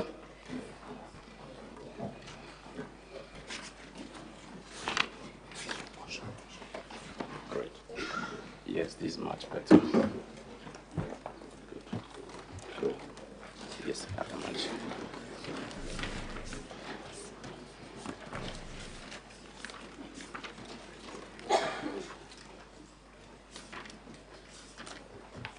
Let me take you, sir, to page 33 of volume 1. Yeah, the sworn affidavit is on page 33 of volume 1 to page 36 of volume 1. The signature at page 36 is your signature? Yes, I confirm. Now, let's go straight to the allegations that you have made in this impeachment motion. And I want us to begin at paragraph 10A of the impeachment motion. The impeachment motion, Mr. Speaker, is at volume 1. We are referring to paragraph 10A. In that paragraph, sir, you accuse the governor of irregularly withdrawing county funds through our relatives. Which relatives have you mentioned? I have mentioned the governor's sister, Rose Kenya Gwantai, and Kenneth Gwantai Murangiri, who is the brother, and also Nefat Kenywa, who is the brother-in-law, and Edwin Mutuma Murangiri, who is a nephew to the governor's spouse. Why do you say Nefat Kenya is the brother-in-law of the governor? Because it is in the public knowledge. We have seen pictures circulating of them displaying public affection, PDA. With who? With the governor's sister, Miriam Gwantai. Miriam Gwantai. Have you placed any evidence before the Senate to support the allegation that these relatives of the governor were withdrawing funds from the county assembly regularly, or rather from the county government regularly? Yes, in volume 2, I've annexed all the evidence there. Which pages of volume 2?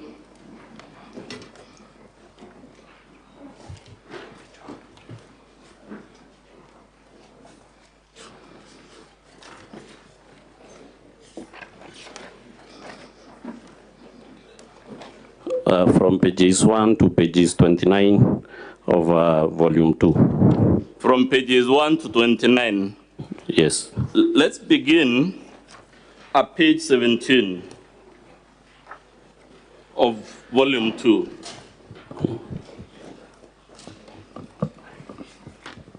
To the best of your knowledge, sir, are government agencies allowed to pay for goods not supplied?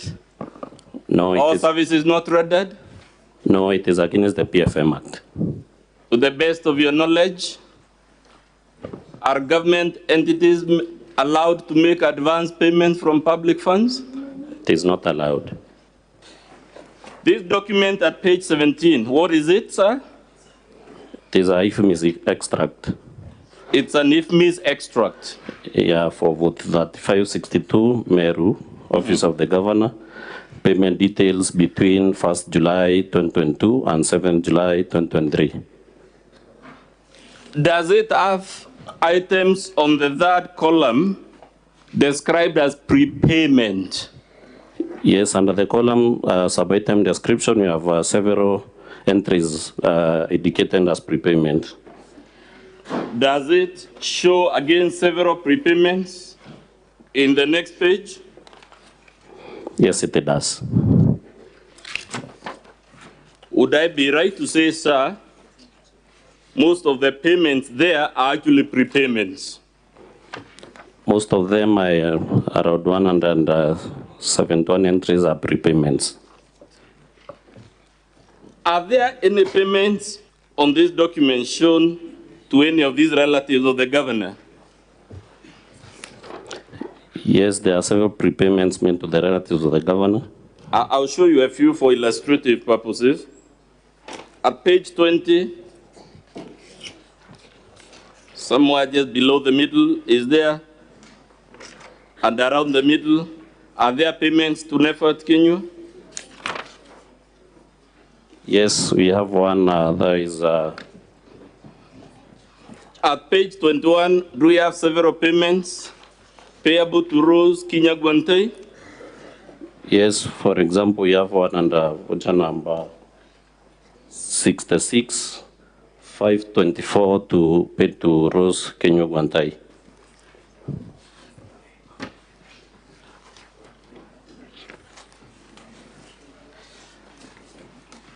You will confirm, sir, because we are constrained for time, that actually we have tens, if not hundreds of payments indicated as prepayments to these relatives of the governor between page 17 and 29. Yes, I confirm, and for purpose of record, one Rose Kenya Guantei appears 31 times, indicated as prepayments, paid a total of 3,144,228. Kenneth Guantei Murangiri, who is the brother to the governor, also appears 31 times, having received prepayments totaling to 545,500.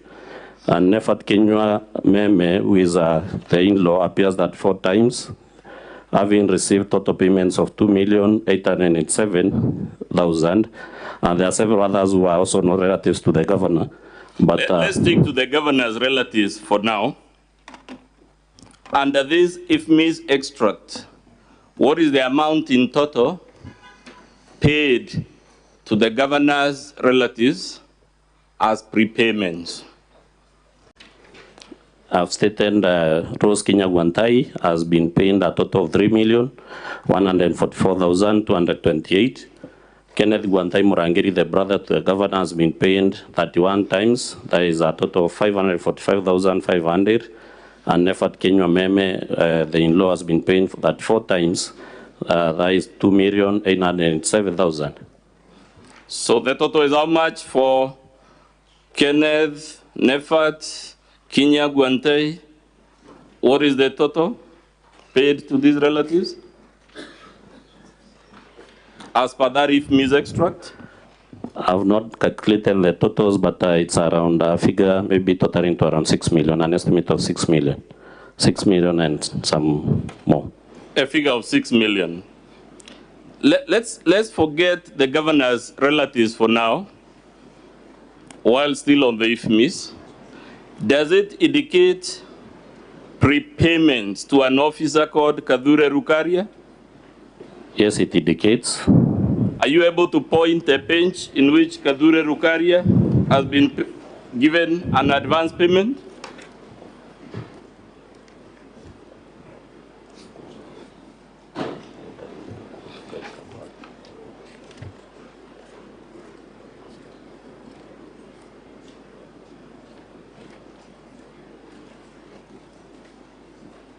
On page 23, sorry, there's a prepayment paid to Kadhure Rukaria, Catherine. Yes. Of 340,000. That is page 23 of our volume 2. To save time, sir. And also on the same page, Kadhure Rukaria has also received 107,500. Several entries are there. Who is Kadhure Rukaria to the best of your knowledge? Kadhure Rukaria is the secretary to the chief of staff. Who is the governor's chief of staff? He is known as Njamba Mbidi. So this Kadhure, who is secretary to the governor's chief of staff, is the office of the chief of staff an office in the governor's office? Yes, it is an office established under the office of the governor. Does Kadhure Rukaria work in the office of the governor? Yes, I can confirm. According to this IFMIS printout, how much money has been irregularly paid to Kadhure Rukaria, who is a secretary to the secretary, or rather to the governor's chief of staff, as prepayments? A total of 21,868,944. 21,868,944. Yes. Let's go to another officer, to be fair, not a relative of the governor, called Lydia Nkatha. Do you know this officer? Yes, I know her. Who is she, to the best of your knowledge? She works in the office of the governor and is also, she's an administrator in the office of the chief of staff. Yes. And also allegations are there that she's the girlfriend to the chief of staff. Let's forget the allegations for now. Is she indicated on the IFMIS as also receiving advance payments? Yes, she has received a prepayment totaling to 3,606,400. Are you able to show us at least one or two so that you're not making a sweeping allegation that she has received payments? Are you able to point a page where she appears, this Lydia Nkatha, in a prepayment? Yes, page 27, she... Voucher number 69901, she has received 500,000. Voucher number 59902, she received 340,000. Voucher number 69900, she received a That's prepayment. enough, sir, because there are several entries. We just need to confirm that when you say she has received payment, it's not just a blanket allegation. You said how much in total has she been paid irregularly? A total of 3,606,400 shillings. Let's go to another officer, Jane Karemi Kaithia. Do you know this officer? Yes, I know her. Does she work in the governor's office? Yes, she does. In what capacity?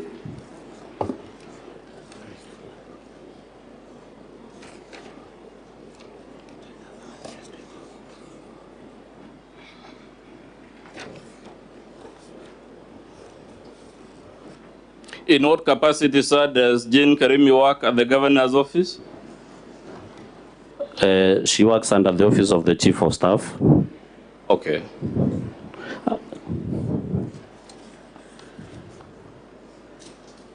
What is the relationship between the chief of staff and the governor in the county administration? The chief of staff is the AIE order for the office of the governor. Therefore, he authorizes all payments related to the office of the governor.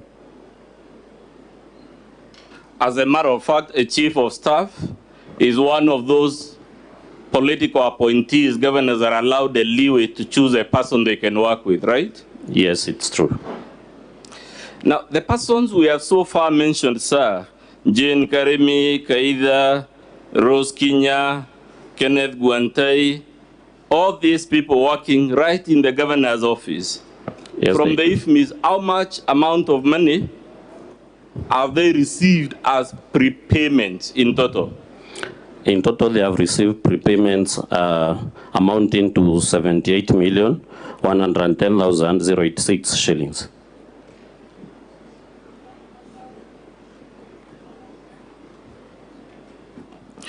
We will later on come to the answer the governor has given for these irregular payments. For now, I want us to go to the next allegation.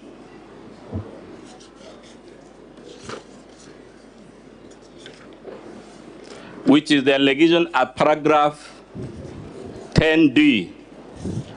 To the best of your knowledge, sir,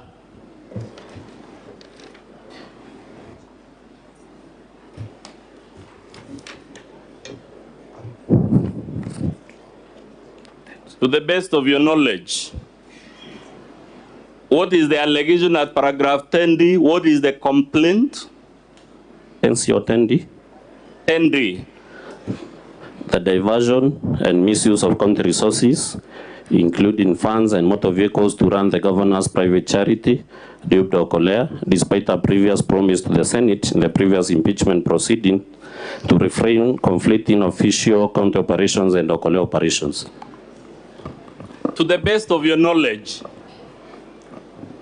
was the question of the relationship between Okolea and the official functions of the governor an issue in the previous impeachment? Yes, it was. Was there an issue as to whether in the previous impeachment, whether the governor should commingle or conflate or mix our official functions with those of Okolea? Sorry, come again. Was there an issue as to whether the governor could properly mix our official duties with those of the private charity she runs? Yes, it was an issue. But have you placed any evidence, sir, to show the governor has been commingling our official functions with the Okolea functions and specifically diverting county resources to Okolea? Yes, I've adduced the evidence on pages 42 of the volume 2, pages 43, pages 48, 49, 50, and 51, and also there's a video in support. Let's go to page 42. What is that document? There's a miscellaneous criminal application number 025 of 2023 in the matter of application for custodial orders. Let's go to page 43 of the same volume 2. What does paragraph 3 say? Paragraph 3 states that on the 17th day of September 2023, the governor of Meru, Honorable Bishop Kawira Mwangaza, convened Okolea meeting at Bridge International Preparatory School in Makiri area within Maua municipality. Where is Makiri? Makiri is in Maua, just adjacent to the deputy governor's home. So this rally was held adjacent to the deputy governor's home? Yes. Do you believe it was a genuine charity that was being held at the adjacent to the deputy governor's home? I don't believe so because I watched the proceedings and I also saw the governor castigating the deputy governor, in fact praying that Arad can visit his family. Saying what again? During the rally, I watched the proceedings. Yes. And it was a rally convened to disparage the deputy governor because I saw the governor praying, kneeling down and asking the congregants in the rally to pray so that Arad can visit the deputy governor's family. Okay. Let's go to paragraph 8. Mr. Speaker will later show you why it was important to provide that context. But let's go to paragraph 8. What does paragraph 8 there say?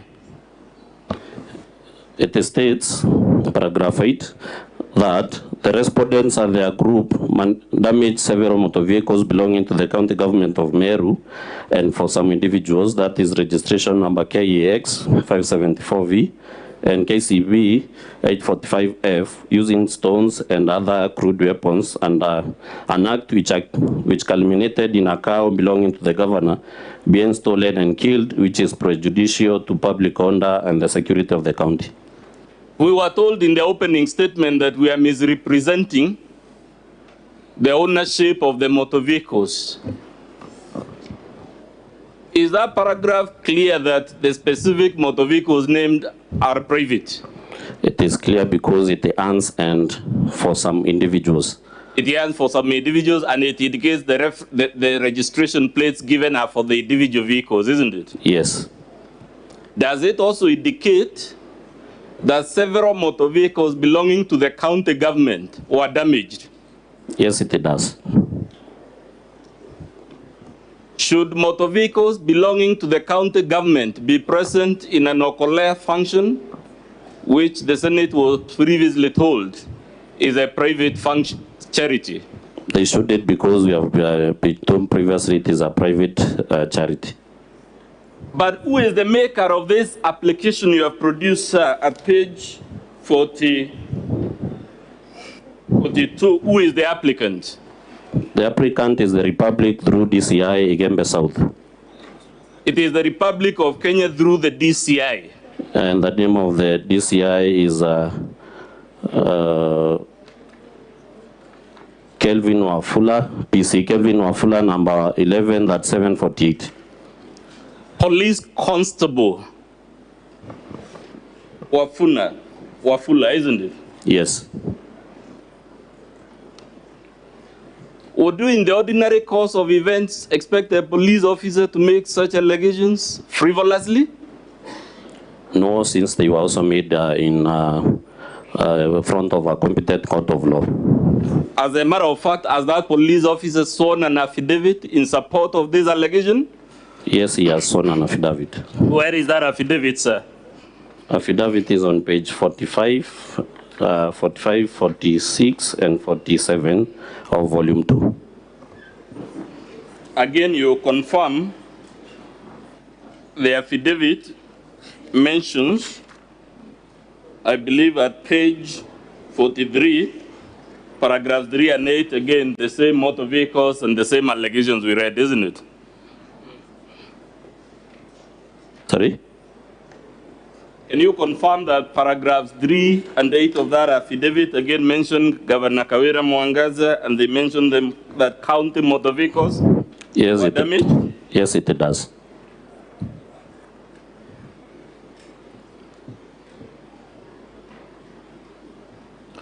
What evidence have you placed before the Senate to show that county officials were involved in this or collaterally and in the mayhem that ensued? I have placed before the Senate a charge sheet, 2 charge sheets, and also the pay slips for the persons who are charged to ensure that they are county employees. So where are those documents to be found? Page 48, 49, 50, and 51 of volume 2. Let's confirm just 2. Who is the county official charged by the DPP at page 48?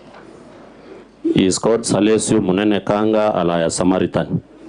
Have you placed the payslip to show this particular gentleman is an official of the county? Yes, on page 50. At page 50? Yes. Mr. Speaker, I now request that we play videos in support of count 2. They're brief videos, we can have them played. No, in support of count 1, sorry, Mr. Speaker. Video in support of count 1.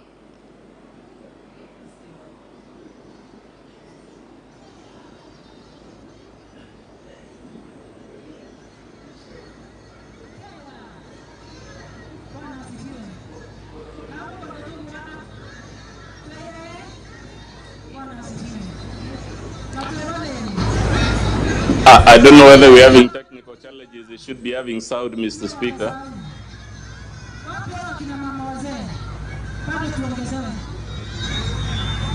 Can the person playing the video restart and put it at maximum?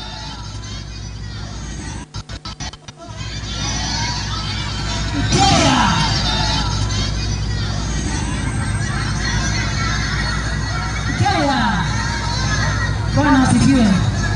Kama kwa ndugu hapa twele Bwana asifiwe. Na tuelele. Tutaonelea nikiwa kama tunaigwa. Ile watasahau. Wapi wao kina mama wazee? Bado tuongezewe. Pastors wakuje hapa kwanza tuombe. Nitoroke mama ng'ombe ngenyo kwa Keteka alivyo kwa mwako watu kwa yatetea. Unaona angalia mwako wako yatetea. Tunaenda kwa kinyonga.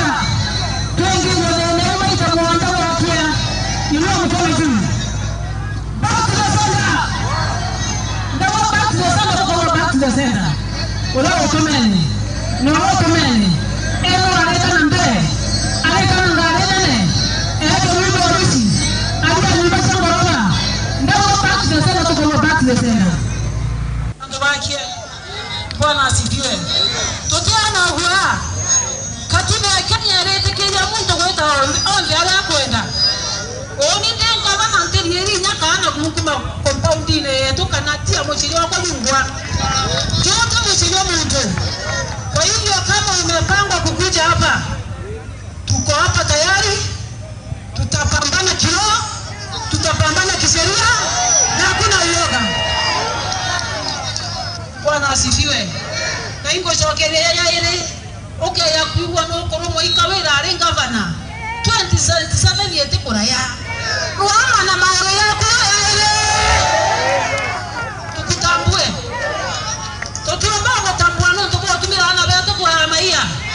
Hiyo ni ujinga na ni ukumbavu. No ndoto kwa wangu wiki maia. No ndoto maana bako wiki maia. Ya wangu na moko kugera maia. Kana wewe wangu ya maia. Tokona kiani neke. Ile tu agotambua. Lakini hichi ni tanyamba. Otumira tu ana to hizo zeri.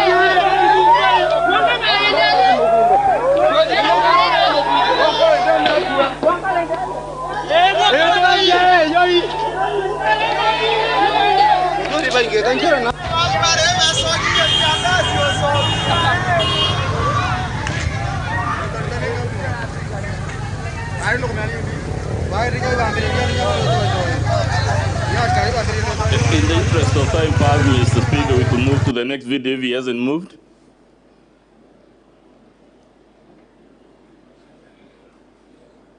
Maybe to add, Council, the transcript of what is happening in the video is on pages 52 and 53 of volume 2.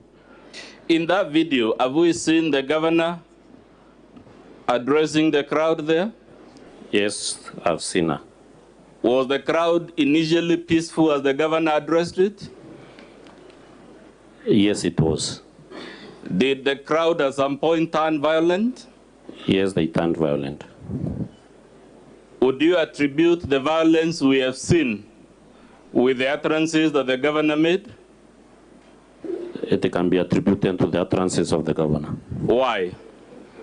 Because she castigated the deputy governor and the people there. It's around the deputy governor's home, therefore the crowd turned violent after the deputy governor was attacked by the governor. Mr. Mawira, politicians attack each other all the time. Perhaps we can't read much into that. But do you consider it normal, even within the rules of politics, for a governor to take a vilification rally right to the home, adjacent to the home of our deputy? It's not normal, and to hand, this was after the deputy governor and come out and saying that he was mistreated, and therefore the governor had taken the rally near his home so that he can castigate him more. Therefore the crowd, that's why they turned violent and protested against the mistreatment of the deputy governor, because it was the last stroke that broke the camel's neck, if I can say.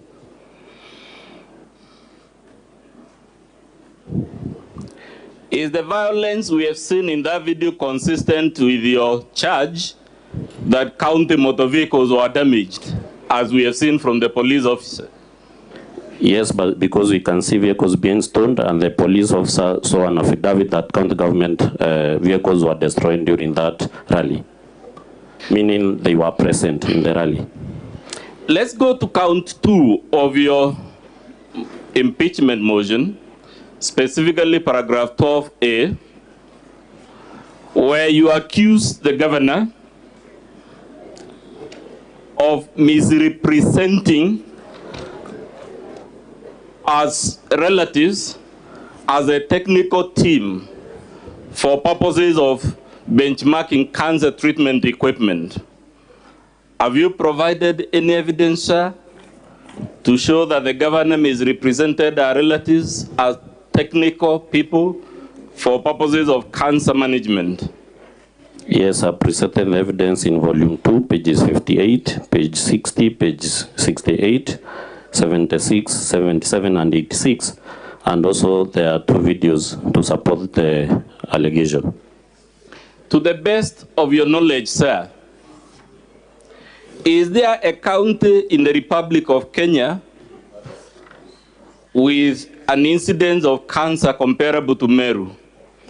None, because even studies have shown that Meru has the highest incidences of cancer in the Republic of Kenya. To the best of your knowledge, sir, is there any other place in the world with the higher incidence of cancer per square kilometer than Meru County? From studies also, Meru has been stated to have the highest incidences of Kenya per square kilometer in the world. So I would not be wrong to say Meru is sort of like the world headquarters, for lack of better language, when it comes to this very debilitating disease. That is true how you have described it. Would one expect a governor given the opportunity to deal with the disease affecting our county more than any other place in the world, to send the qualified people for purposes of that cancer management equipment and setting up the cancer treatment center? It will be unexpected. Would you expect a governor to see this invitation to China in a county that has the leading incidence per square kilometer in the world on cancer, to see it as an opportunity for our relatives to go on safari? It will be unexpected.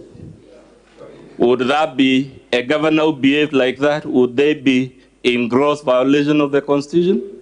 Definitely, he or she will be in gross violation of the Constitution. Would they be in breach of their oath of office? Of course, yes. Let's go to that page 58 that you mentioned.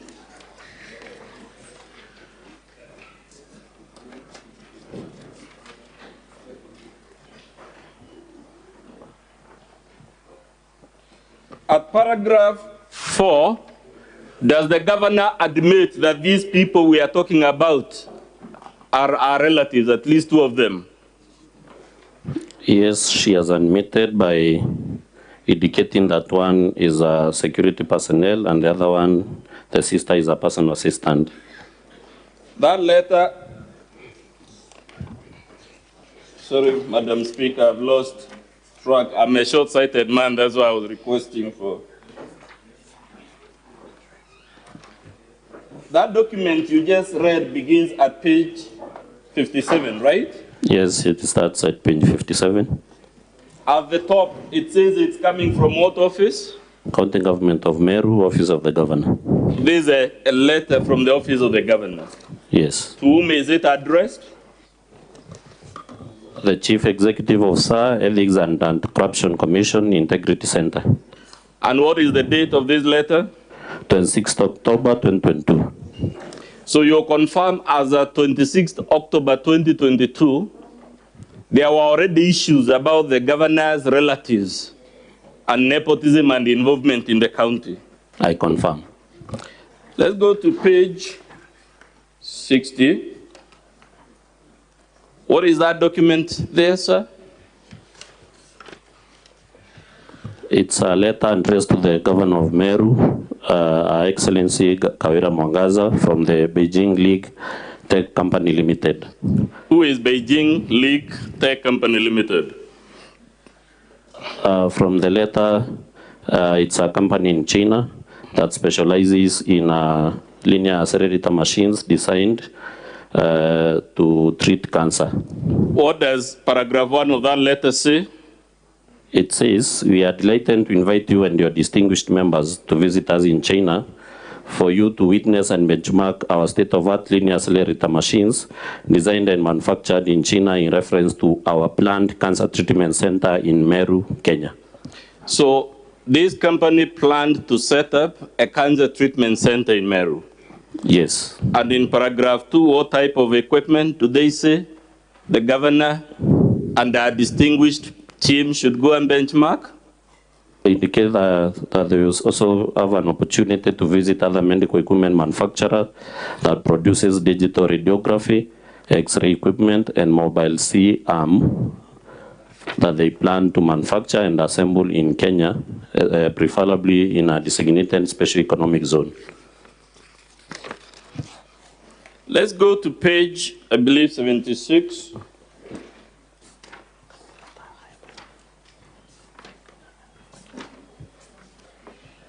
What is that document, sir?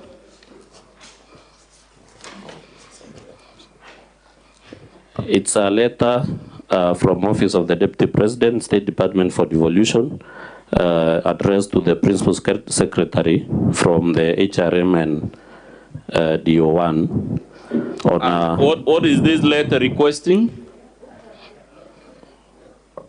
What is it about? It's about travel clearance to China. And what does it say? The county government of Meru has requested for clearance from its county officials to travel to China for a study tour. Beijing Lake Tech Co. Company will meet all the expenses pertaining this trip.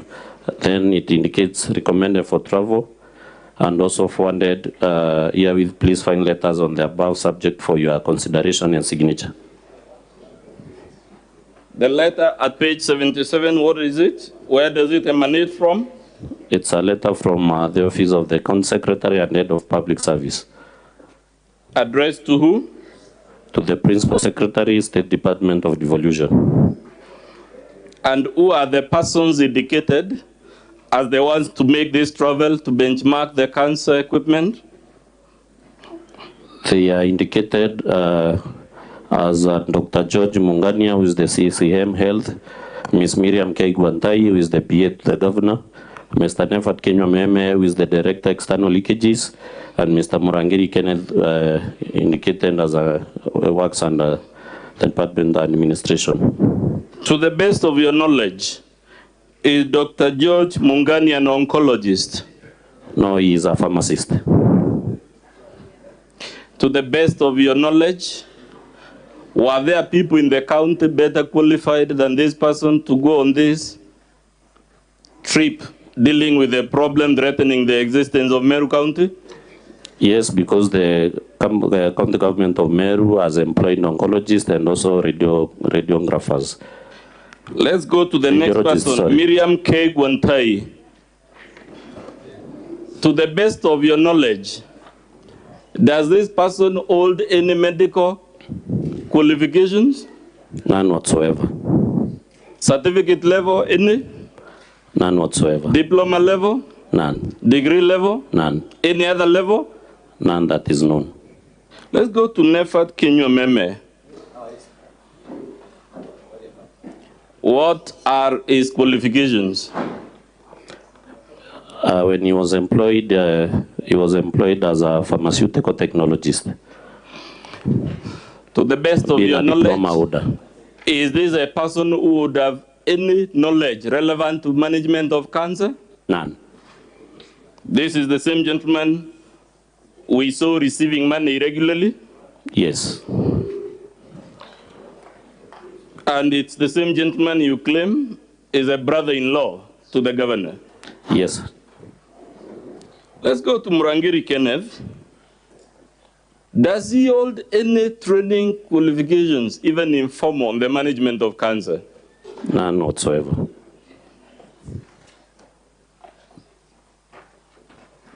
Let's go to the letter, page 78.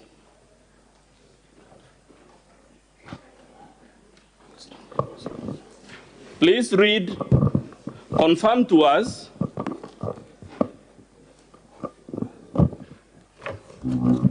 Sorry, come again. Page 78 of volume 2. Yes. Is this a letter from the county government of Meru? Yes, from the Office of the County Secretary and Head of Public Service. Addressed to who? The Principal Secretary, State Department of Devolution. Can you read the first paragraph? Following the invitation of the Governor of Meru County by Beijing Lake Tech Company Limited of Beijing City, the following technical team is hereby released from 7th June to 17th June 2023 to prepare and guide on the following.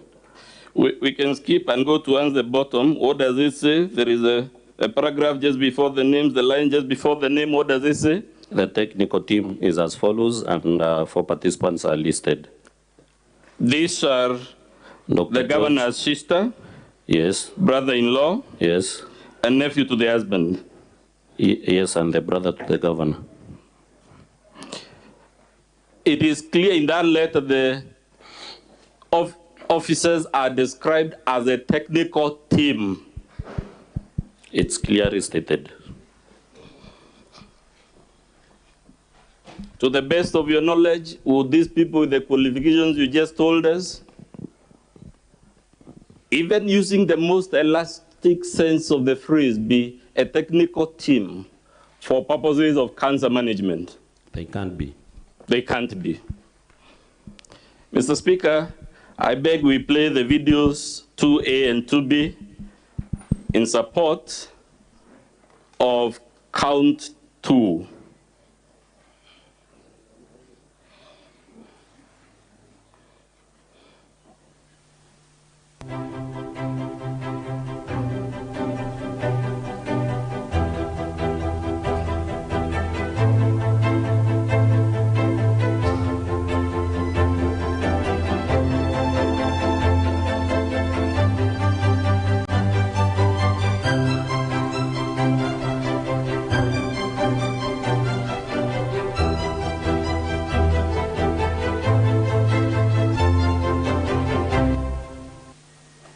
We can play the next one so that we take the questions together.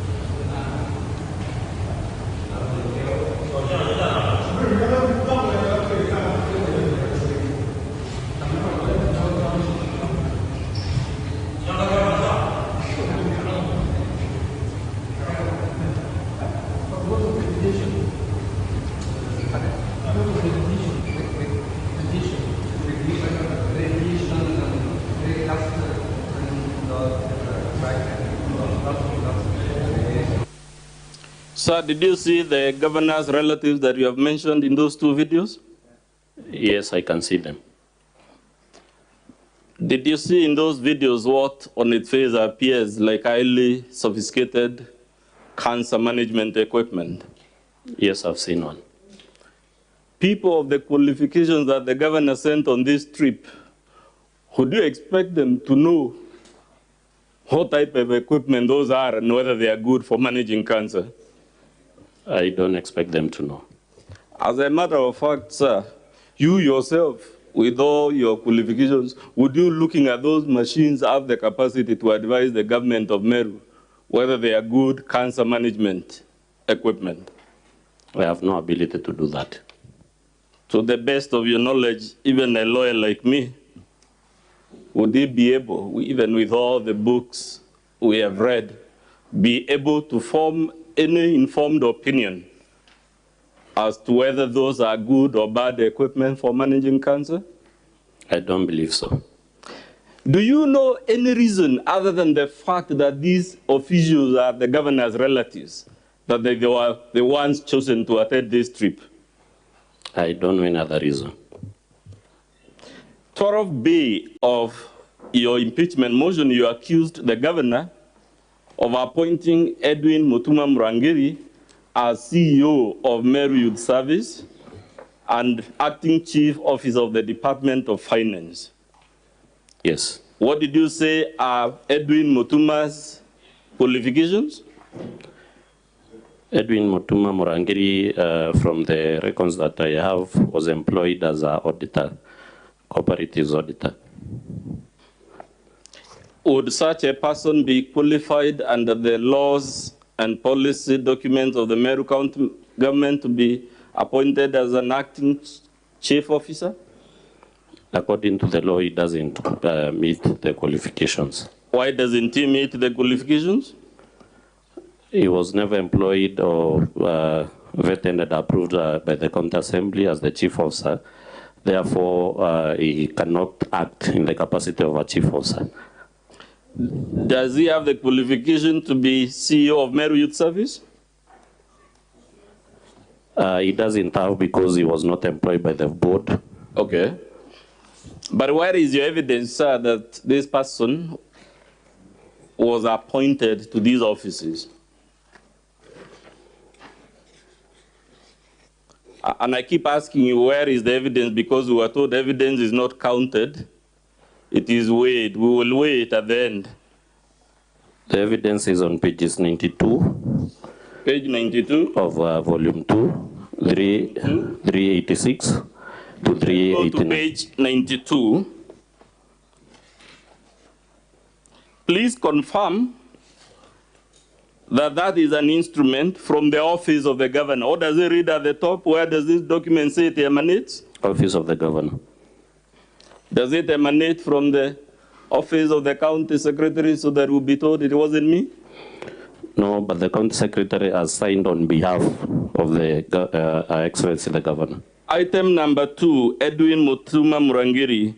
What is the nature of the appointment? He has been moved from Meru Youth Service to Department of Finance Economic Planning to perform the functions of Chief Officer Finance, awaiting a substantive Chief Officer.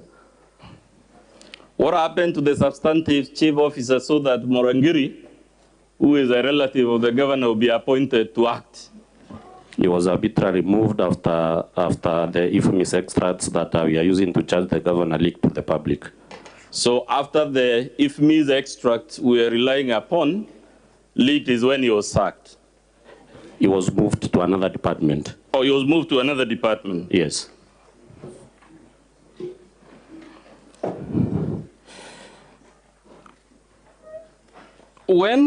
Let's go to page 386 to 389 that you mentioned.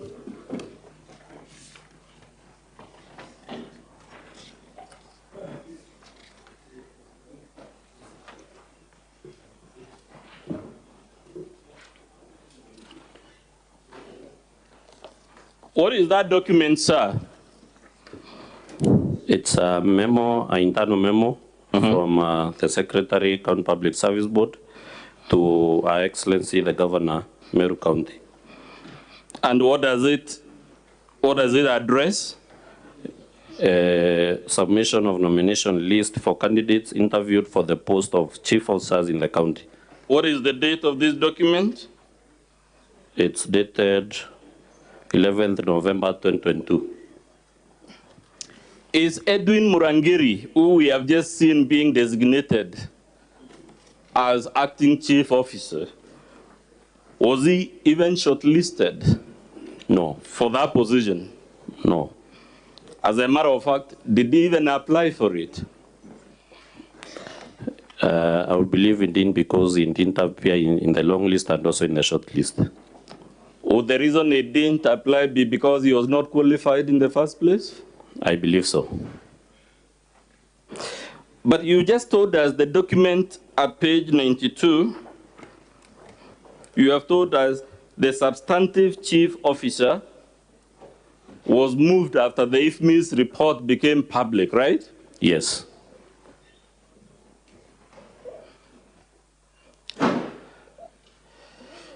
Before this matter was escalated to impeachment, did the Assembly give the governor an opportunity to explain the payments to these people? Yes, they were given an opportunity. Did she submit those documents to the County Assembly? Let's go to page 31 and 30. They declined to submit the documents on the basis that there was an audit that was ongoing. Let's go to the letter, page 30. What is that letter? It's a letter from the clerk of the County Assembly addressed to the CCM, Finance, Economic Planning and ICT, requesting for certified IFMIS extract statement for the executive arm of the county government of Meru, for the financial year 2022-2023. Is the county government legally and constitutionally obliged to submit such documents to enable the county assembly to exercise its oversight function? Yes, they are obligated by the law. They are obligated by the law. Yes. Did they comply with that law requiring them to submit these documents? They declined to comply. What reason did they give at page 31? They give, maybe I can read. Yes, you can read the second paragraph. The CCM Finance states that the Public Finance Management Act under Section 164 makes provisions for the county treasury of the county government to prepare and submit to the Auditor General the annual financial statements in respect of county government in formats to be prescribed by the Accounting Standards Board. These statements shall include the services for which the appropriated money was spent, the amounts actually spent on each service, the status of each vote compared with the appropriation for the vote, a statement explaining any variations between the actual expenditure and the sums voted, and any other information specified by the county treasury. She continues to state under in the last paragraph that as at the moment, the county has prepared and submitted the financial statements to the Auditor General, and the Auditor General is in the process of auditing the financial statements which form part of our response to your request. As shown in the attached... If we leave it there for the sake of time, were you asking for financial statements from the governor's office? No, but the IFMIS extracts for the financial year. So you asked for IFMIS because we had earlier on in the opening statement somebody setting our own question and answering it. Did the assembly ask for financial statements so that this document would be a valid answer? No. Would you therefore consider this a valid reason for the failure to submit the documents? It's a reason that cannot hold water. It's a reason that cannot hold water. But Mr. Mawere, if the assembly asked the governor's office to submit documents and they refuse, can someone be held to blame the assembly then for escalating the matter to impeachment? Nobody should do that.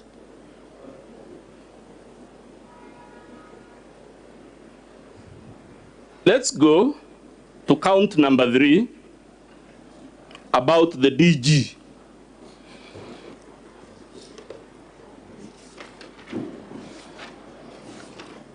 Paragraph 14A of the impeachment motion, you accuse the governor of excluding the deputy governor from county executive committee meetings. Yes. Under our law and our constitution, is the deputy governor a substantive member of that executive committee? Yes, because it is clearly stated under the law and the constitution. As a matter of fact, would that committee be validly constituted in a situation where the DG is excluded deliberately? It cannot. But sir, have you produced any evidence to show that the DG was excluded from the meetings of the CEC? Yes, in volume 2, pages 101 to 103, 226, 231, 233, 234, 235, and 236. Pages? 101 to 103. 101.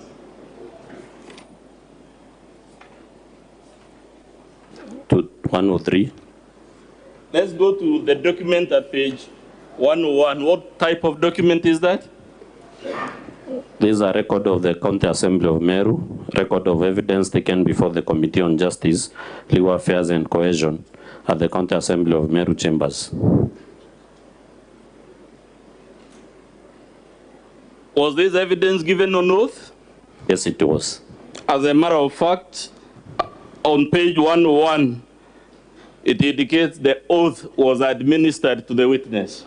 Yes, it indicates. And who was the witness that was appearing before the county assembly? The deputy governor. The deputy governor? Yes. What are the complaints the deputy governor told the county assembly at page 102. The deputy governor complained of lack of facilitation. Yes.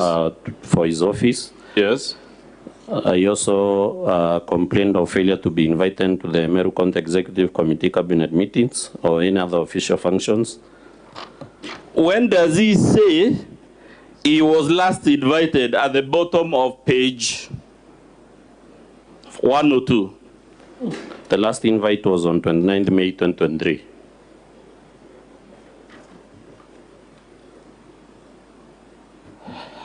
Let's go to 226.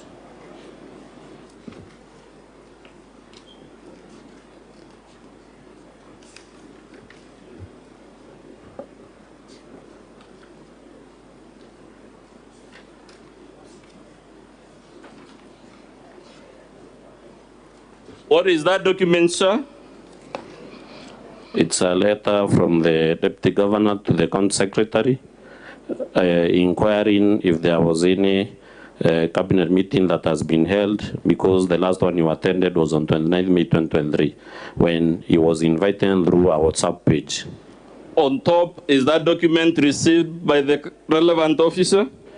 It was received by the office of the county secretary at the end of public service on 25th August 2023.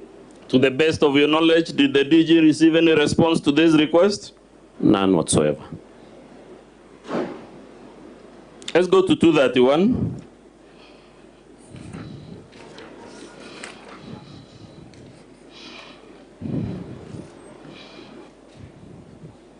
What is that document, sir?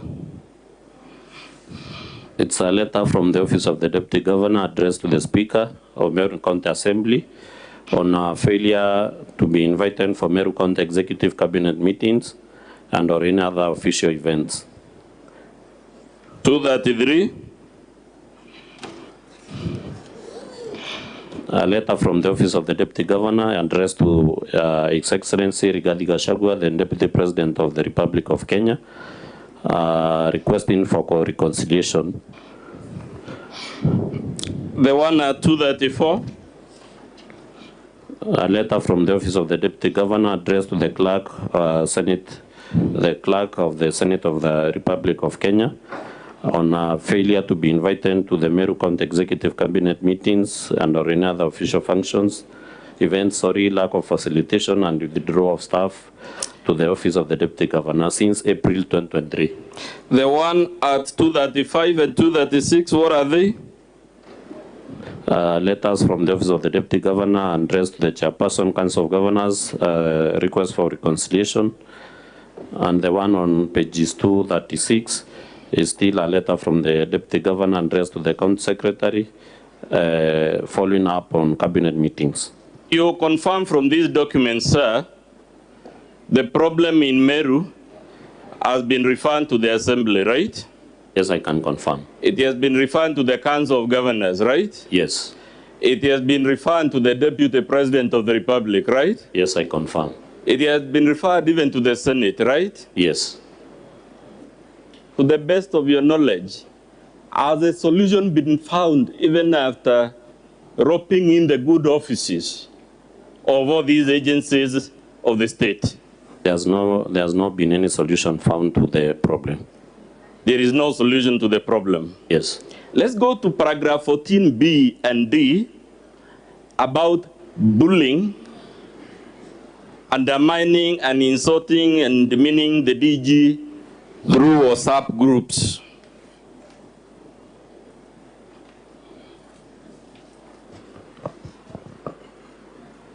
At this point, Mr. Speaker, I would request we play a video by the governor in which the deputy is accused of chanting. It was mentioned in the opening statement. That video was played in the opening statement where the DG is seen with some rowdy youths apparently singing fairly unfortunate songs against the governor. Perhaps Mr. Mutuma can tell us the number of the video so that we move quickly.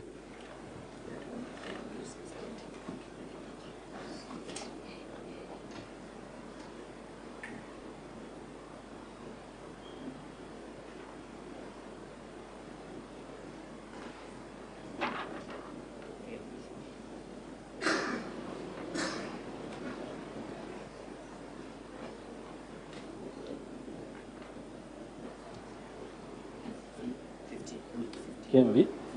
Yeah, I'm told it's KMV 15 from the governor's videos.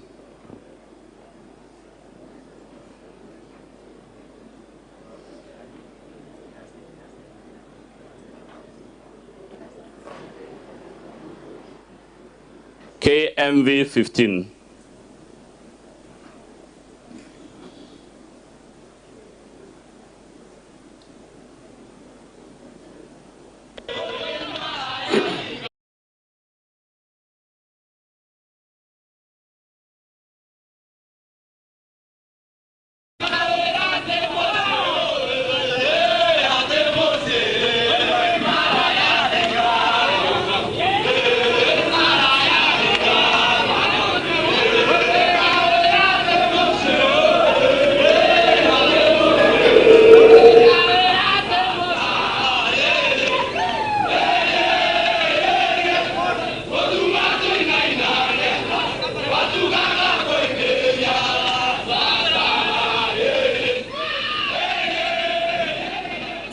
We can pause it there, Mr. Speaker.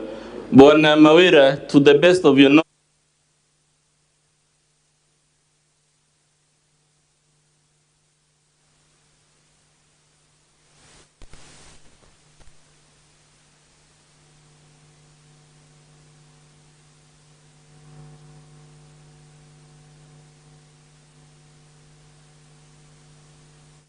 you can give us even an estimated date. It doesn't have to be an exact date. On or about on 20th of September.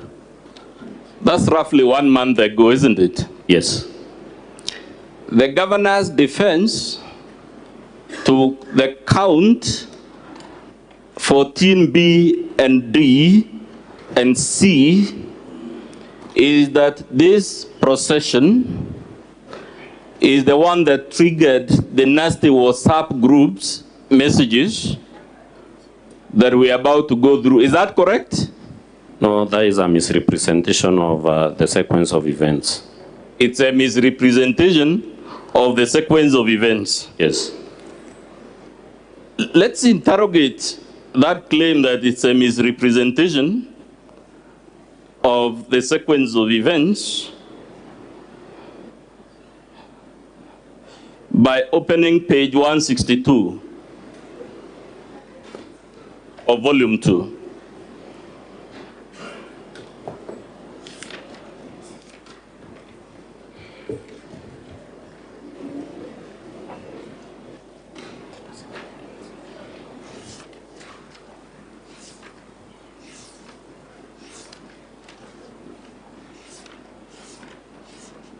I'm sorry, Mr. Speaker, it's page 149. My short-sightedness is not doing me much favors, but it's okay. Page 149. Yes. When did you say the procession occurred, the one we just saw on the video that is said to be the justification for the WhatsApp messages? On or about the 20th of September. On or around 20th September, barely a month ago, isn't it? Yes. At page 149, we start now looking at the WhatsApp messages. What is the time stamp on that WhatsApp message at page 149 at the top, and the date stamp? It's dated May 20th, 2023 at around 18:33 hours. Would I be correct that this, therefore, the vilification through WhatsApp groups actually occurred about 4 months before the event the governor said was the trigger? Yes, I confirm.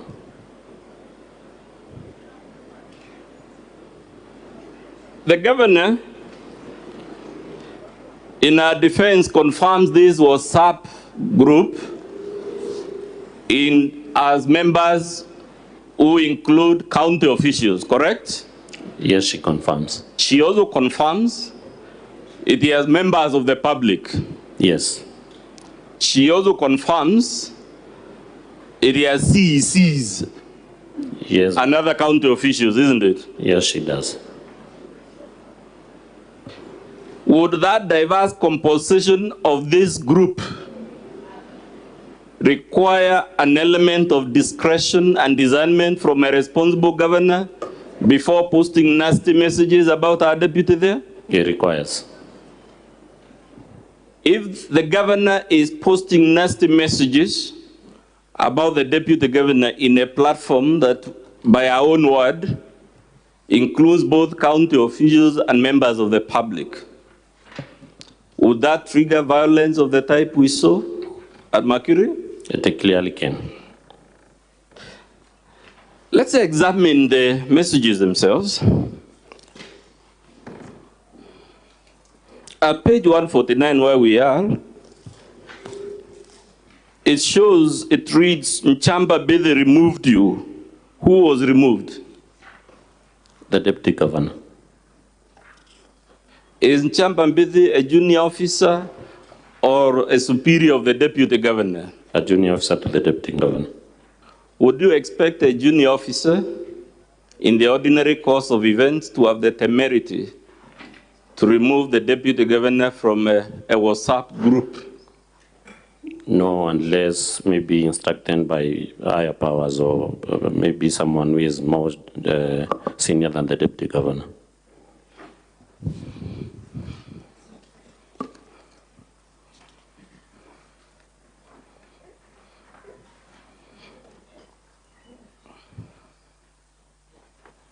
Let's go to page 162.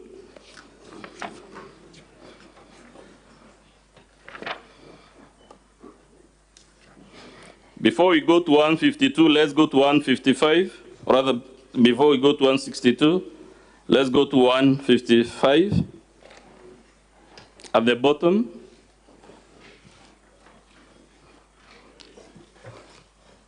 it shows again the deputy governor was removed from this group by who? Honorable Mutia.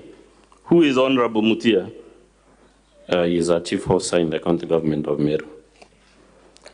In a functional county government, would you expect an ordinary chief officer to have the guts to remove a whole deputy governor from the group unless acting on powers of someone above the deputy governor? No. What is the date stamp at the top again? May 27th, 2023. This was again 4 months before the rally that is alleged to have triggered these nasty messages, isn't it? Yes.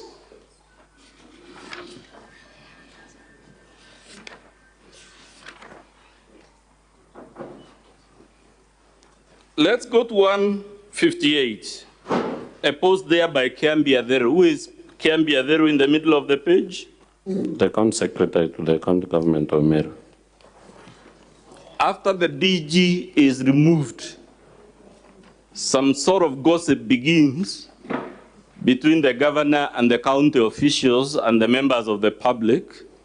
And what does Kiambi Adheru tell the people in the group about this nasty gossip of the deputy governor? He states that confidence is of essence here. There will be no point for us to converse here then in among us, send screenshots to our enemies. It will be too unethical. Who is Kiambi Adheru saying the screenshots should not be sent to so that they can insult and gossip and chit-chat about the deputy governor freely? The deputy governor. At the top of that page, there is a post by the governor, right? Yes. What is she saying? I've fought many and serious battles. Hiyo yao ni manyunyu. Nitawagaragaza kama kawaida. So here is the governor announcing she will fight the DG and his people. Is this occurring before or after the event the Senate is being invited to believe was the trigger of these very unfortunate things? Way before the event. And there is a Diane there again replying. Who is Diane? Diane, I believe, is a public member because I don't know what position he owns. Let's go to 160. There is a post there by the governor herself. To the best of your knowledge, the number given there, is it the number of the governor? Page? 160. Oh yes, it's the governor's phone number. What is the governor telling our junior officers in relation to our deputy governor after they have removed him from the group? She states that CEO Mutia panga retreat ya sub-county and under the means to chome jeshi. So the governor is recruiting what that means in our war with the deputy governor? Yes. Would you expect a governor familiar with the dignity expected of that office to do that? It is not expected. And what does this junior officer tell the governor after he's been told to mobilize the word that means to fight the deputy governor? He states that I'm almost finalizing the plans, Excellency. Jeshi iko. This governor who is organizing this jeshi and the governor we have seen on those videos at Makiri, did she appear to you like someone who is a humble, vulnerable victim? Some good, polite lady who is being harassed for no good cause? Is that the demeanor we saw on those videos? I don't think so. The deportment that we can design from these messages so far, is it the deportment of a dignified governor who is a victim of some political witch hunt?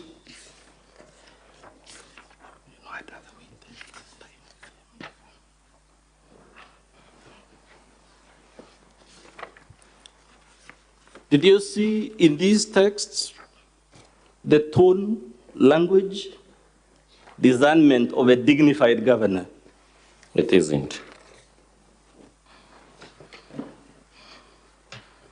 At page 162, the DG says, or rather the governor says, no, not the governor. Yes, it's the governor. At the top, what does she say? And DG mobilized fewer levy.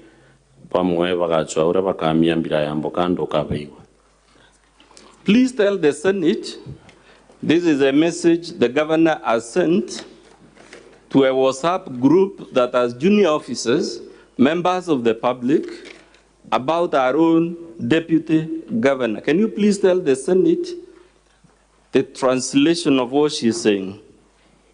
The translation is on page 446 of volume 2, and maybe I can read the translation. Chief of Samutia writes, "People are with us, and I am so encouraged. Today, they used police to intimidate our jeshi.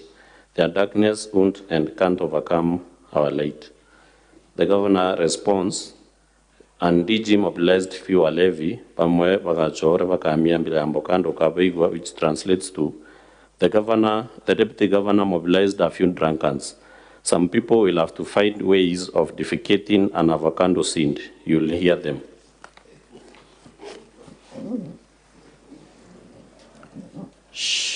Does this sound to you like a dignified message by a governor that, according to our Constitution and Chapter 6 laws, should bring honor and dignity, both to our office and that of the DG? It isn't now, especially considering that this was posted in our WhatsApp group with junior officers, the deputy governor, and members of the public, of course. Again, was this message before or after the event now offered as an explanation for what triggered these very unfortunate messages? It was way before around May of 2023. 4 months before? Yeah. Let's go to page 163. There is a post there by a junior officer called Kenyatta responding to the governor's very unfortunate message. What does Kenyatta say? He states, "We few pakavona vaikone." Again, what in your understanding was this junior officer now saying about the DG? he is exclaiming and saying that they will suffer the consequences.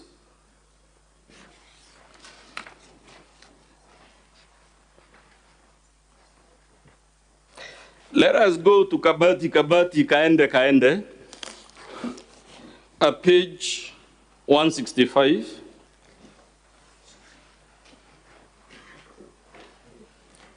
What does the governor say in response to a junior officer called Kenyatta? She states that I've fought many and serious battles, hiyo yao ni manyunyu, nitawagaragasa kama kawaida. Just relax and watch the space and concentrate in development, Kabati, Kaende.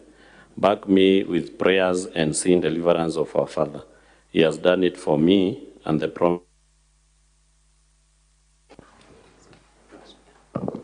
promise high end is beautiful. The governor in her defense says, quote unquote, she is the foremost peacemaker in Meru. Is this message consistent with the person who is the foremost peacemaker in Meru? The tone and the language used doesn't depict someone who is a peacemaker. Indeed, is any of the messages we have so far seen consistent with the governor who, in our own words, quote unquote, is the foremost peacemaker in Meru County? They don't.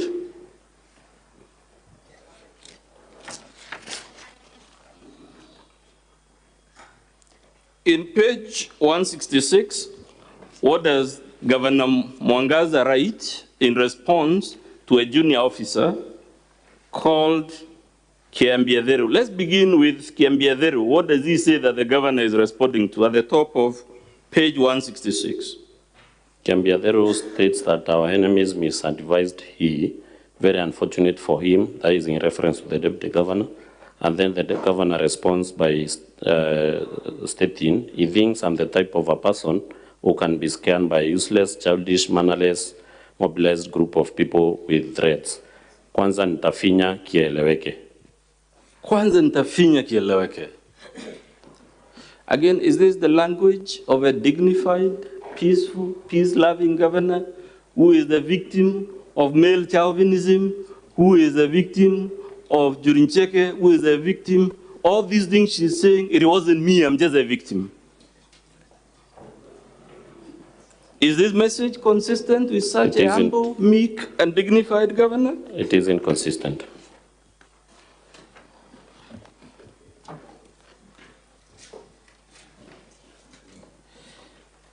This, let's go to page 167.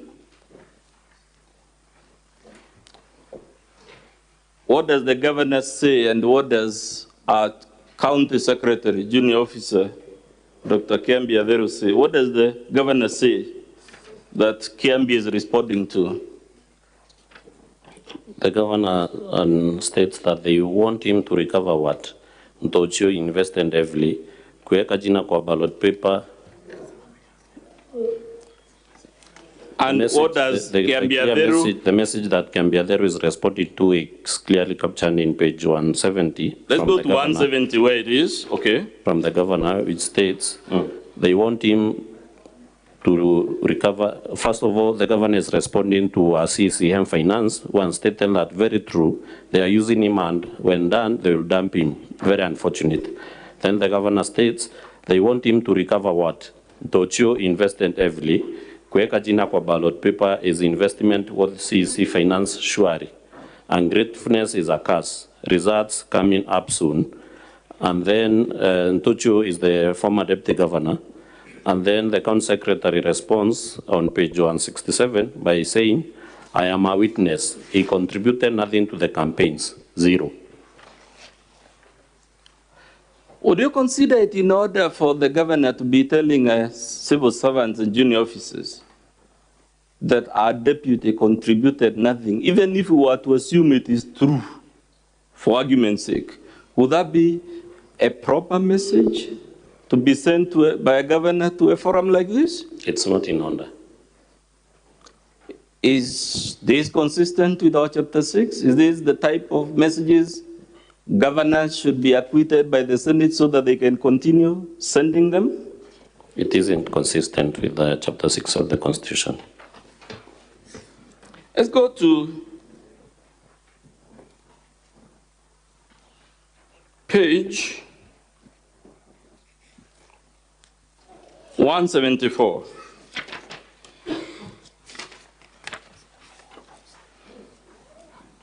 What is the governor telling Monica Kadono, who is a junior officer and specifically the CCM for finance?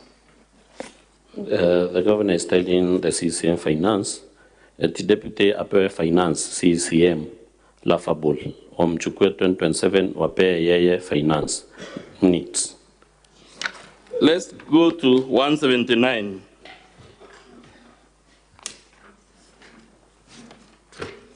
Let's go to 176 first. There is a post there by the governor. Can you read it to the Senate? Our wajinga tuwanyamazie till 2026. Mute completely, concentrate with the development. They want to divert us from our agenda and join the madness.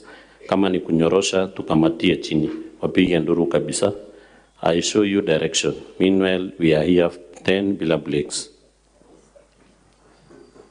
Is this message consistent with the narrative of a peaceful governor who is a victim of some evil scheme to oust her out of office? It is inconsistent. Who are the people she was referring to as wajinga and whom she says nitawanyorosha na kuwakamatia chini? Other leaders from the great county of Meru. Should the governor be, for whatever reason, be sending such messages to junior officers and members of the public, even if we were to assume, for argument's sake, she has a valid grievance against other elected leaders? She shouldn't.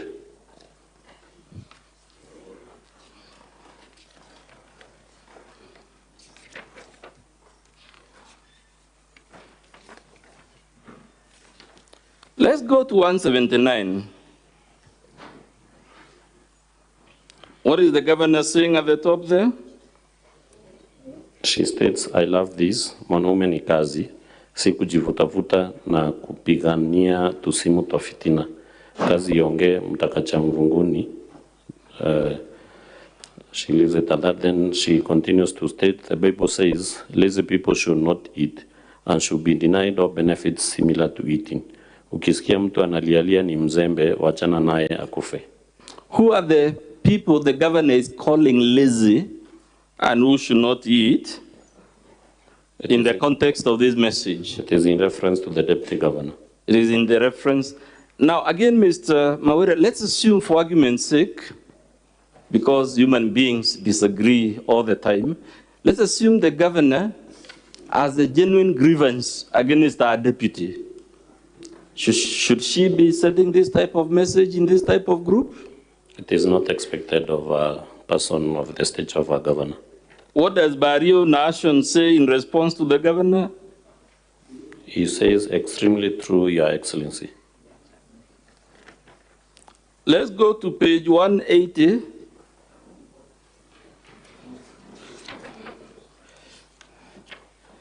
No, I meant page 190, Mr. Speaker.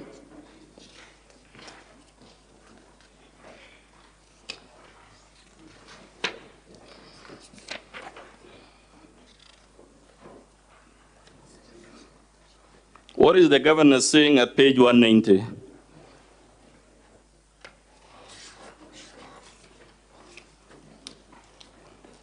The governor says he is now claiming that he is now claiming that Pesaya office of the governor to be split into two, Lafabu.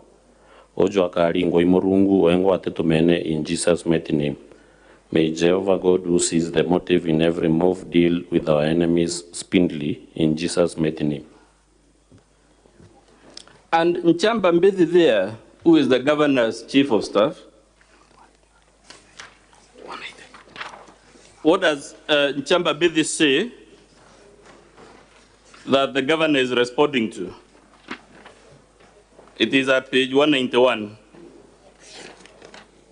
He says, in my opinion, the issues going around the media are really fueled by the DG's silence. We all know well there was no planned trip to US that was cancelled. We all know there's no time that our DG's vehicle has ever been taken away. Our DG silence is really making my people to believe the fake rumors. If DG comes out and clears the air on the fake rumors, the current politics will be a thing of the past. Why do we have to go through hard times and the solution is within us? Who is Chamba Bithi, the author of the post you just read? He is the chief of staff to the governor. Let's go back to 181 where the same Chamba Bithi is again conversing with the governor in this group. What does Chamba Bithi say? He says, Blessed weekend, Our Excellency, we have behaved you 101%. Anyone trying to fight you is fighting us and becomes our enemy immediately. In your understanding, sir, would a junior officer, and we've asked this question a million times because it's important, would a junior officer be posting these things without the blessing of the governor? Of course not. Especially when that junior officer is the governor's own chief of staff? It is not expected.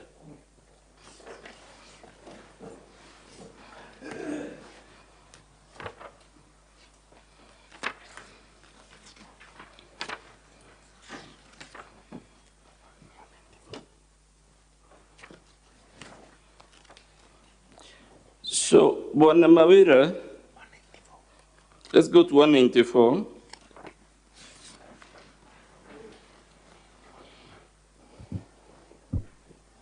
What does the governor say in that page? She states that Ian Ujinga, sponsored by DG, I'm issuing last warning. I don't entertain useless threats. My 15 years in politics have never seen such childishness and ukumbafu. The next message. Walinipea 6K, the entire constituency, and DG kituo yake, I was the last. Wanaongea nini sasa? The next. You want to eat what you never labored for. It's a curse. Next. Sunday was from Imenti, Tony from Imenti, Jordan from Imenti, and many others. Mbona sikusikia community issue, kuweka jina kwa ballot ni kazi. Watu wanatumiwa vibaya na hata wenye wanakutumia vibaya hawawezi kukupea even elected MCA. We could go on and on, Mawira. I think the point is made. Mr. Speaker, I request we play a video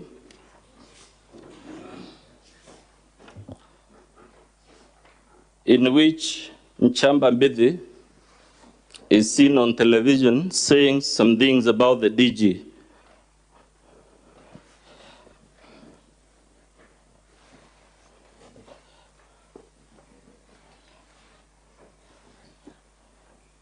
I believe it is video number 3A in support of count 3.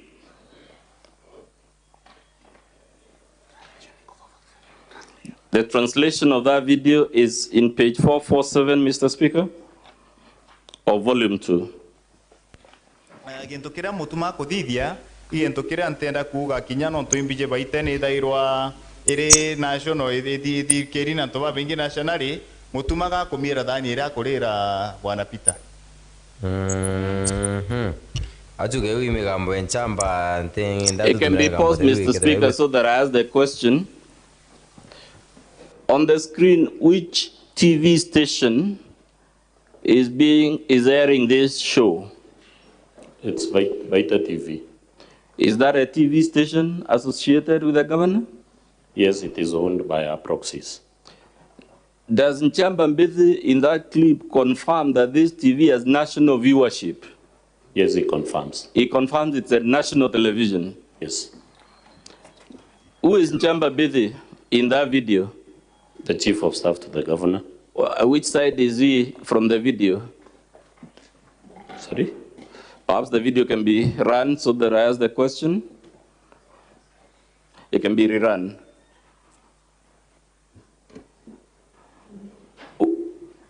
I want you to identify to Mr. Speaker who is Chamba Bithi in this video. ntenda kuga kinya no tuimbije baitene thairwa iri national ithi kirina to babingi nationally mutumaga kumira Chief thani of ira Staff. kurira wana It can be paused. That's the Chief of Staff. On national television, and the transcript is at page 447. In summary, sir, what was Chamba Mbidi saying on national television about the deputy governor?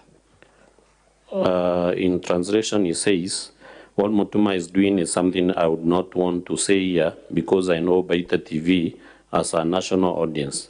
Mutuma is defecating on the plate from which he feeds. And Mutuma here is in reference to the deputy governor. Can you confirm this show happened after the previous impeachment motion, which had a count on unnecessary aggression and vilification of other leaders? I confirm. Let's play video number 3B, Mr. Speaker.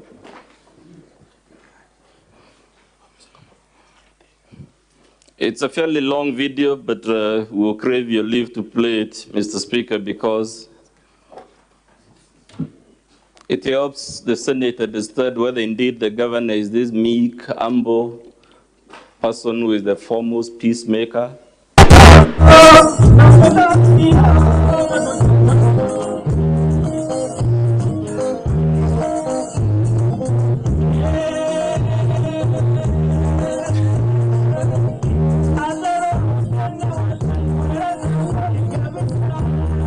And if you permit, I can put some of the questions as it plays, Mr. Speaker.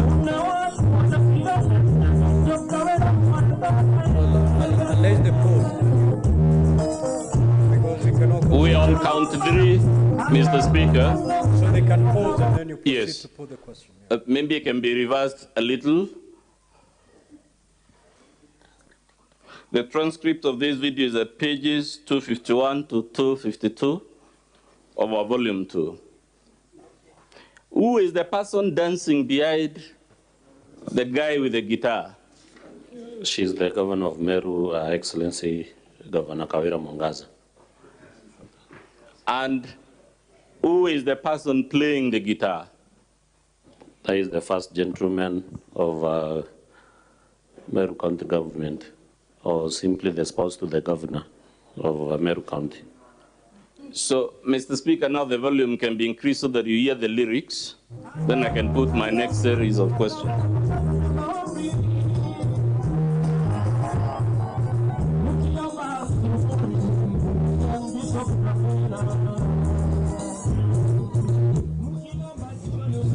The volume is low, Mr. Speaker. We might not hear the lyrics.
questions.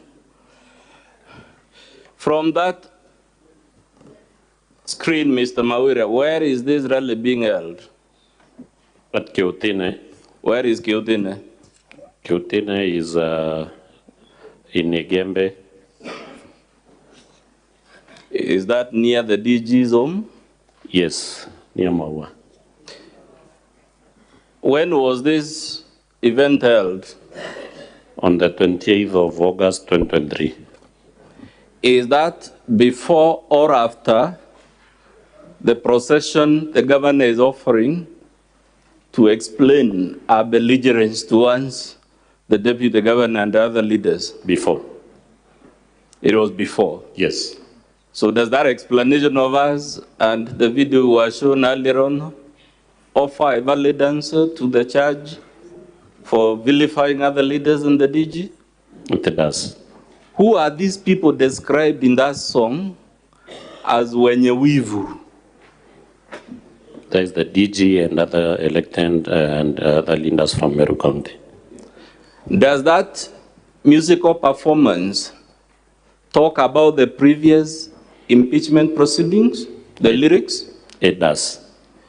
Those lyrics, do they show a person who learned anything from the previous impeachment? I can state that it doesn't. Do they show a recalcitrant or a repentant person as far as the previous impeachment is concerned? It doesn't. Do the lyrics accuse other leaders of plotting to kill Governor Kawira Mwangaza? They do. Would you expect this to be a potential breach of the peace when other leaders are being accused of plotting to kill the governor? Of course, yes. To the best of your knowledge, has the governor ever reported any threats to her life in any police station? I'm not aware of any. Do those lyrics say that the other leaders want Kawira to assist them to embezzle public funds? They do. Is that a fair allegation to make of other elected leaders without good basis? It isn't fair. Does that video say that the other elected leaders don't want Kawira to assist the weak and vulnerable, described as wanyonge in the lyrics? They state so. Please confirm that this musical performance is happening in an Okole rally. It is, I confirm. The branding clearly indicates. Yes. Does the governor appear dancing to that music and even gesticulating wenye wivu wa jinyonge with fingers showing how the other leaders should be beheaded or behead themselves? Yes, she does enjoy and dance to the music and also demonstrate how the Wanyawivu should nyonga themselves. In your view, sir, can the governor honestly and in good conscience dissociate herself from this musical performance because they were utterances of her spouse? She can't.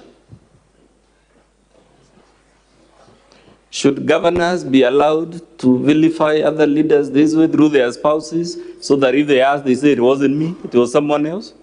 They shouldn't.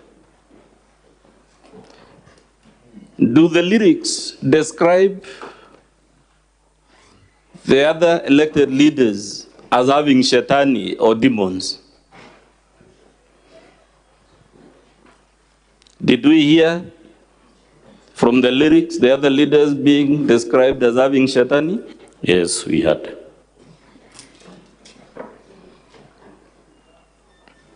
Is this video, sir, consistent with the narrative of foremost peacemaker in Meru County, It isn't. Who can't hurt a fly. She is the victim of some scheming, to use her own word, some scheming by the DG to take power through the back door. It isn't consistent.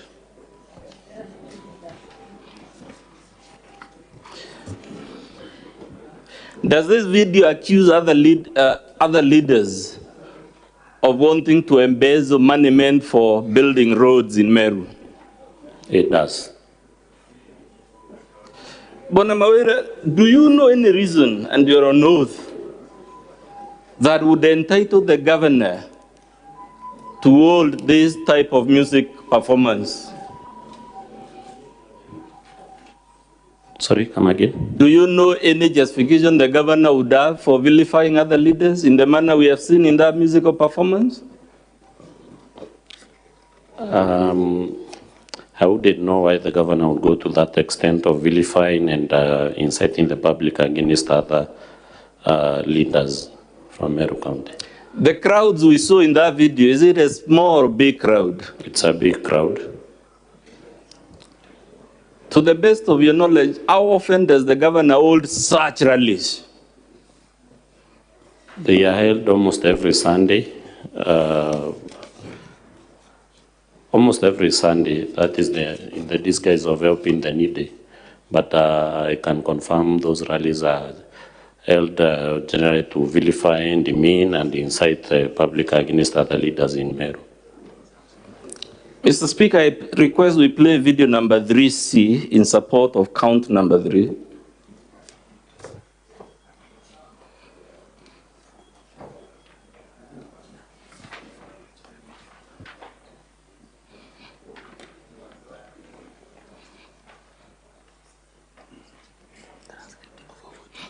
The transcript of video number 3C, which we're about to play, is at page 448 of volume 2. No, we don't have a transcript. This one is in Swahili, Mr. Speaker, so it doesn't require a transcript because Swahili is our official language, or other national language. Let's play the video. Na tunasema hivi tukiwa na mahasras wenzangu ya kwamba Meru County haitatekwa nyara na makatero 10 ambao wanafikiria Meru County.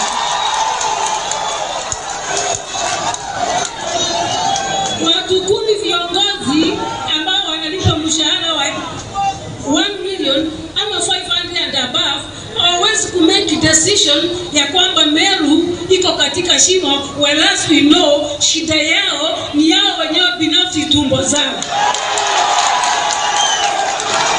Tunakuomba ufungue Meru siku ya leo, Mheshimiwa Rais. Na kuna watu hawajakubali gavana ni mama. Kuna watu hawajakubali gavana ni mama. Kama vile kuna watu huko juu ambao hawajakubali rais wetu alishaguliwa. Hawaamini ya kwamba mtoto ambaye alikuwa anatengeneza makuku ama a simple person ambaye alitoka vijijini anaweza kuwa rais. Na wanamsumbua kwa sababu bado hawajaamini kama president wetu RUTO ni rais pamoja na naibu wake. Hivyo ndivyo ilivyo Meru. Kuna matajiri na viongozi wachache ambao hawajaamini ya kwamba walipoteza katika kura ambazo zilipita. Ni vizuri wajipange na waelewe ya kwamba Meru iko na kiongozi, na kiongozi ni gavana ni.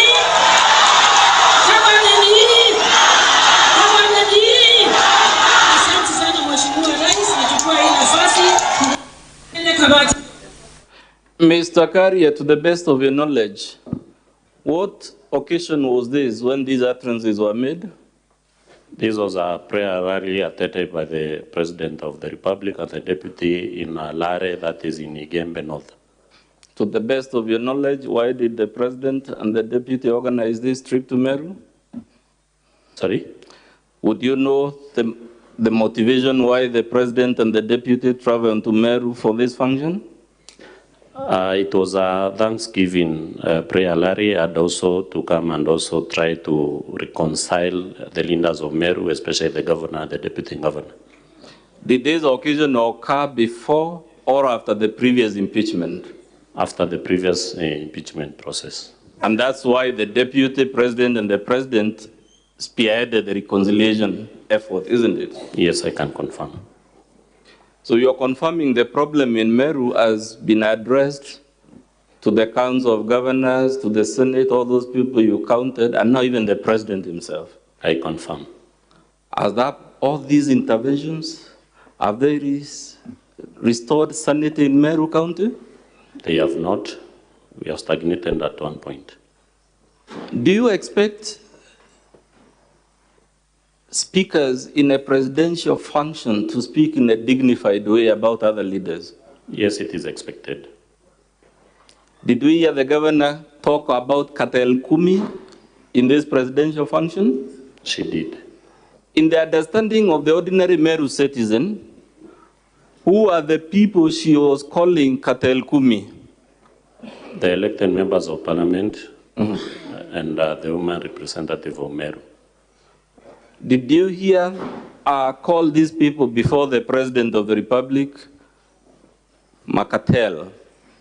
She did, and stated that it's people who earn 500,000 and above, and also to 1 million Kenya shillings. Did she also say these are people who only care about their stomachs? Yes, she did. Would those be utterances that connote a governor that is peace-loving, that has learned from the previous impeachment process and is just a victim? They shouldn't. Let's play video number 3C, or rather 3D, Mr. Speaker. And as I seek your... Council, just to remind you. Yes. That you have 1 hour to go. And bear in mind, you have more witnesses to call. The time that is utilized by the senators, that cannot be part of the 4 hours. So out of the 4 hours so far, you have 1 hour to go. Mr. Speaker, does that include the time taken by my counterparts to cross-examine my witnesses? Because they took actually more time cross-examining the other witness than we. Well, that's still within your 4 hours, just like you will be doing when their time comes. I'll try to do my best, Mr. Speaker, but I also crave for your indulgence. It is because of my consciousness as to time that I'm taking more time with this witness, just in case I'm not able to call all the 6. Let's play video number 3D, and Mr. Speaker, I know we expunged. This is the video that inspired the allegory that was misunderstood. The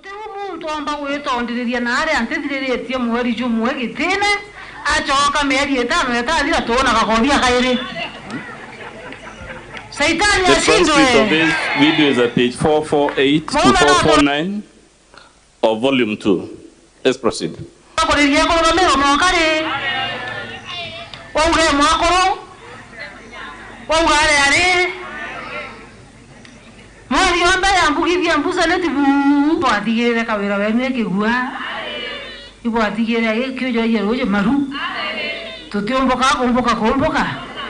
Tusema na ili hapo kienine. Bwana asifiwe. Na ndi nyambo kama tio kabuyo kama utaneze. Kama tako impeachment ya vivi atia.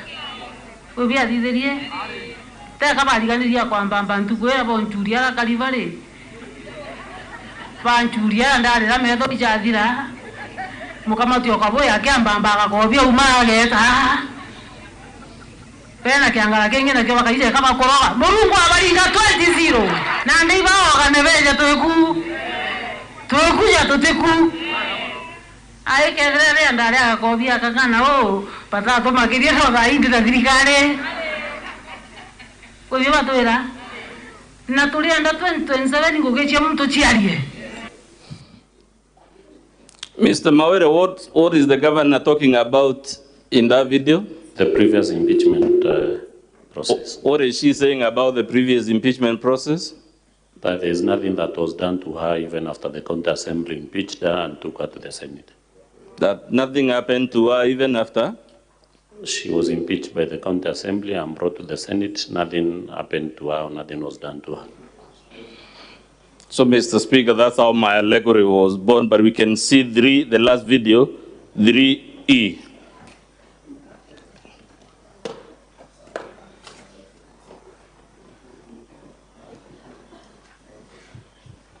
Vimenti kana no taro na ro taro utai kamisema nyonwe tano mkobu ndingete mitemanyo that the 6 ndene sa vimenti na go ya daga antora kama na u weja kando kama konginye de bejo ne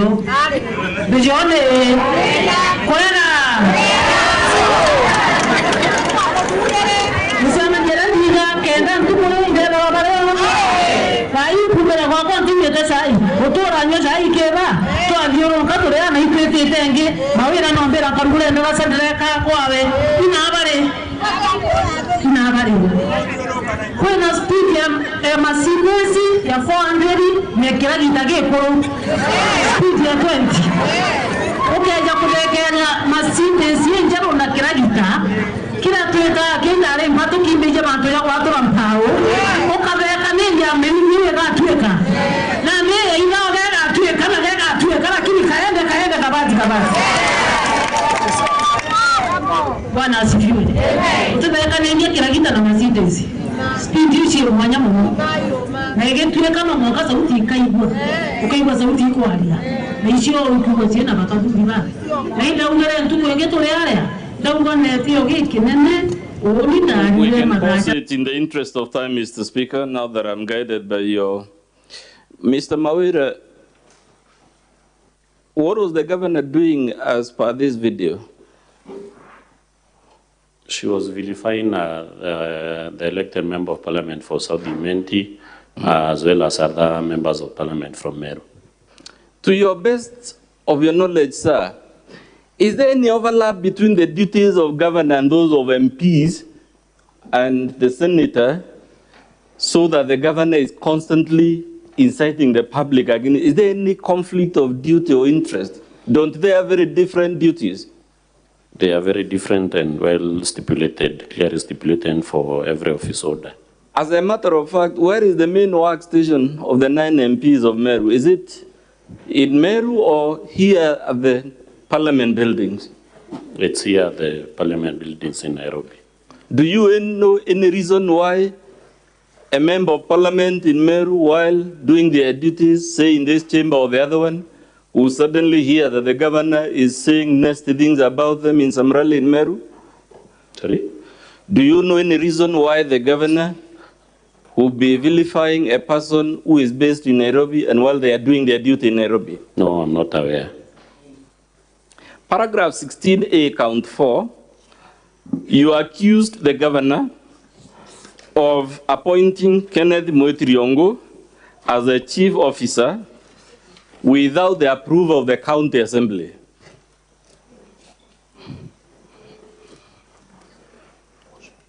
Did you make such an accusation, sir? Yes. Have you provided any evidence for it? Yes, the evidence is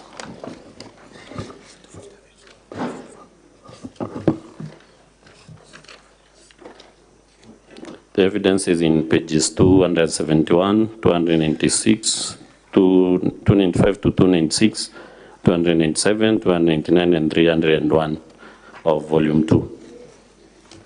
Let's go to 271. 296. The document begins at 295. Where does this document at 295 say it emanates from? Office of the Governor. Office of the Governor. And on the next page, do we have the appointment of this officer, Kenneth Moitriongo? Yes, paragraph 12. Paragraph 12. Does that confirm he was appointed as a chief officer? Yes, it does. Is he appointed as a substantive or an acting chief officer? Sorry? Based on that document, is that an acting or substantive appointment? It's substantive since it's not stated that he is acting. Do such appointments require the approval of the county assembly? Yes, as it is required by the law. To the best of your knowledge, has the governor placed any approval of the assembly for this officer? None whatsoever. Let's go to 296, 297. What is the document there? It's a document from the office of the clerk, addressed to the county secretary, that is Dr. Kiambi James Dambura Aderu, in the matter of the Constitution of Kenya 2010, the County Governments Act 2012, the County Assembly's Powers and Privileges Act 2017, and the County Assembly of Meru standing orders, and in the inquiry of the Sectoral Committee on Labor, Public Services, and Social Welfare, summons.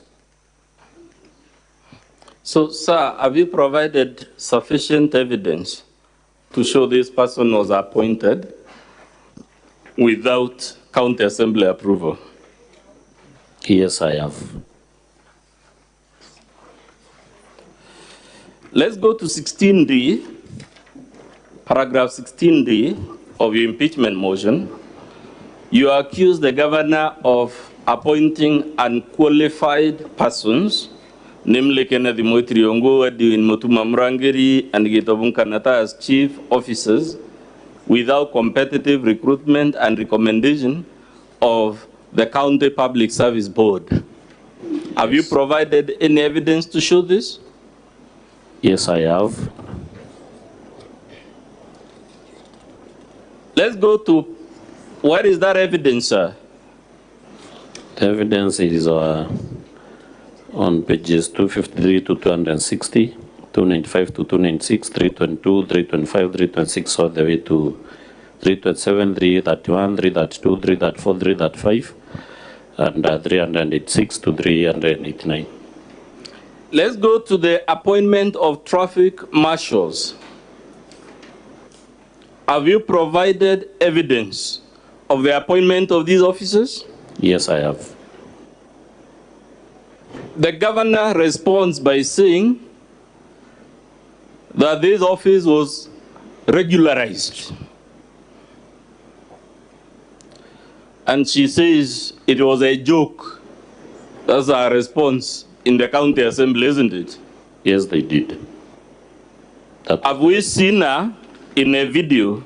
Mr. Speaker, we can play the video in support of count 4. It's a brief video.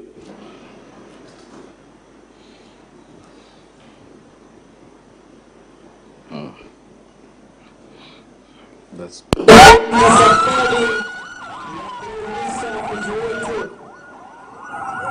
safari ya kuainisha mji wa Meru imeanza.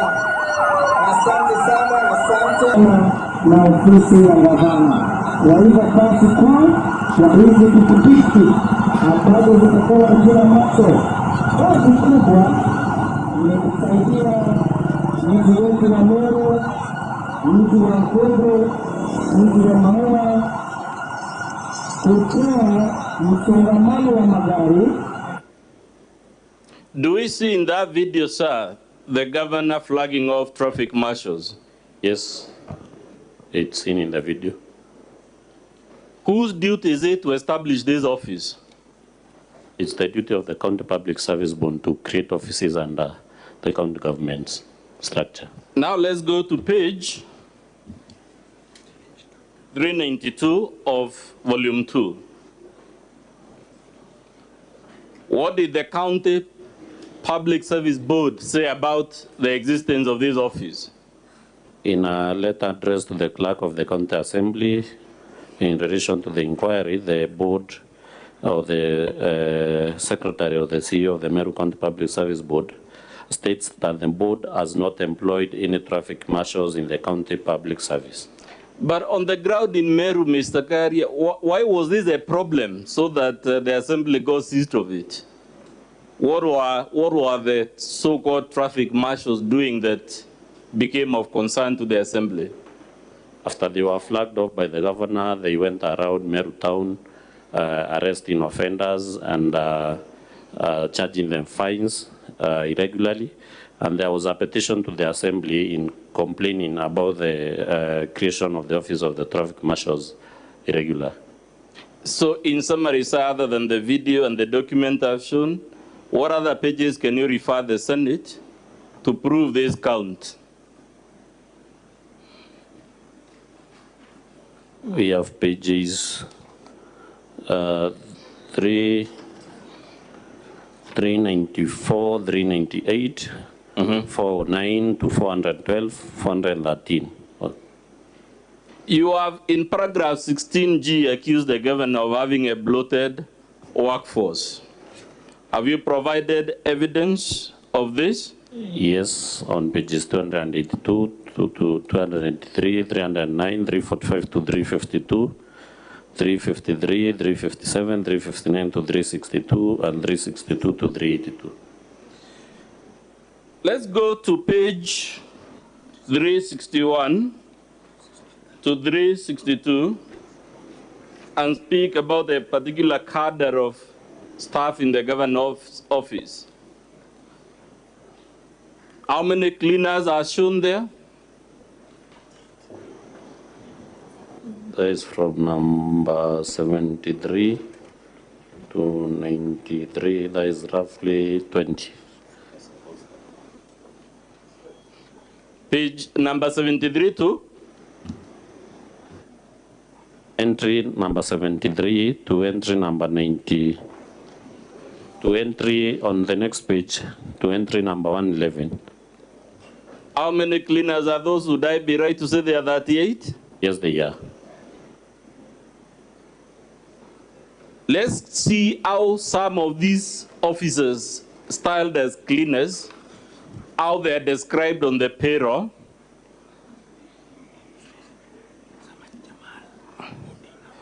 Let's pick the officer number 111, Jamal Bundi. He has been described as a cleaner in the recruitment. Now let's go to page 379 and see his payslip. What is his designation?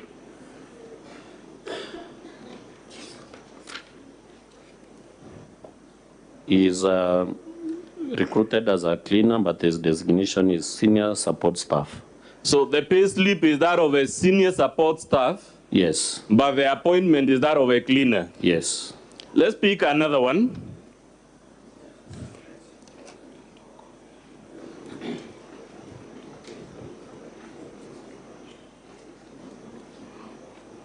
We have violated the office slips, we violated.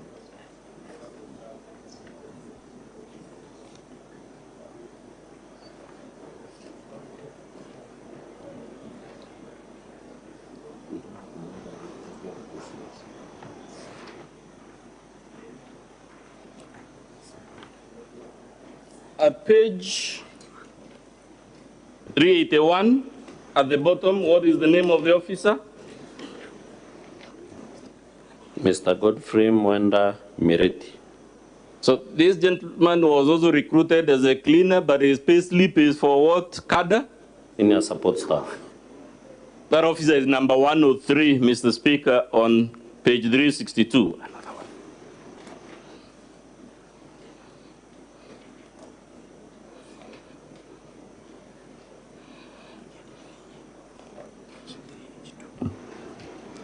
Page 382, the officer there is named. There are actually two of them. Not show him. Miss Faith Kendi Kidinji and Miss Glory Kinya Kinoti. Would you consider it irregular for officers to be hired as cleaners, then paid on the pay grade of senior support staff? Sorry? Is it an irregularity to employ persons as cleaners, then on the payroll, pay them as senior support staff? Yes, it is an illegality. Would you know why this irregularity has been taking place in Meru? I believe it is for the governor to reward our cronies. To reward our cronies? Yes. Let's go to count number 6. Naming a public road after her husband. Do you have any evidence of this? Yes, I have.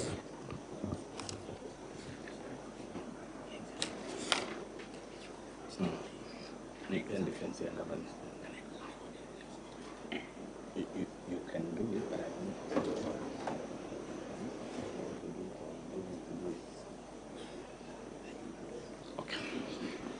Have you provided any evidence, sir, to support count 7? Yes, on pages 442 to 443 of our volume 2. Count number 21B, contemptuous letter to the assembly in response to lawful summons. Do you have any evidence? Yes, on page 301. Sorry, 311. Open 445, the letter by Chamber. I want us to see the letter that is said to be contemptuous. You earlier on told us that governors and their CECs are obliged to supply documents to the assembly, right? Yes. And to honor lawful summons. Yes, they should. This letter at page 444 is indicated as emanating from what office? Page 444. Office of the Governor. And who is the author at page 445? The Chief of Staff, stroke Governor's Private Secretary. Read for us the last paragraph of that letter. It reads, we hope the above settles the issue, and if you find the urge to summon the Governor to appear before the committee is irresistible, we will respectively urge the Assembly to move to court for constitutional interpretation in view of the foregoing. The Assembly is being told if it finds the urge to invite the Governor irresistible. Is that how a Chief of Staff should be responding to lawful summons and requests for documents from the Assembly? No, it is not. I want us now to check the responses filed by the Governor. So hold the Governor's response.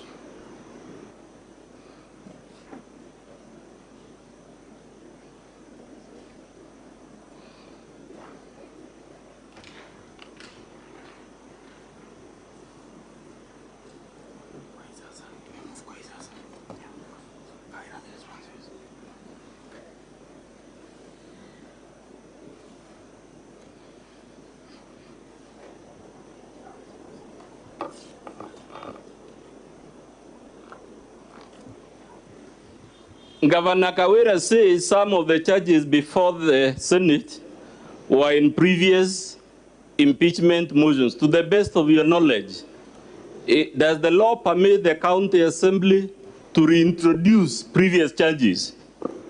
Yes, according to section 33 of the County Governments Act, it's allowed after 3 months. If a governor persists in the very conduct that triggered the first impeachment, can the county assembly be faulted for bringing a second, third, or even 10th if the misconduct does not cease? No, it can't.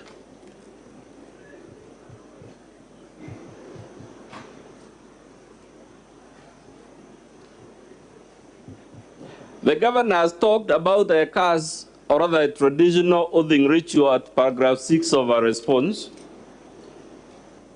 administered by the Jurincheke to compel the assembly to impeach her. To the best of your knowledge, sir, was there any traditional oathing ritual administered at the Jurincheke shrine as alleged by the governor?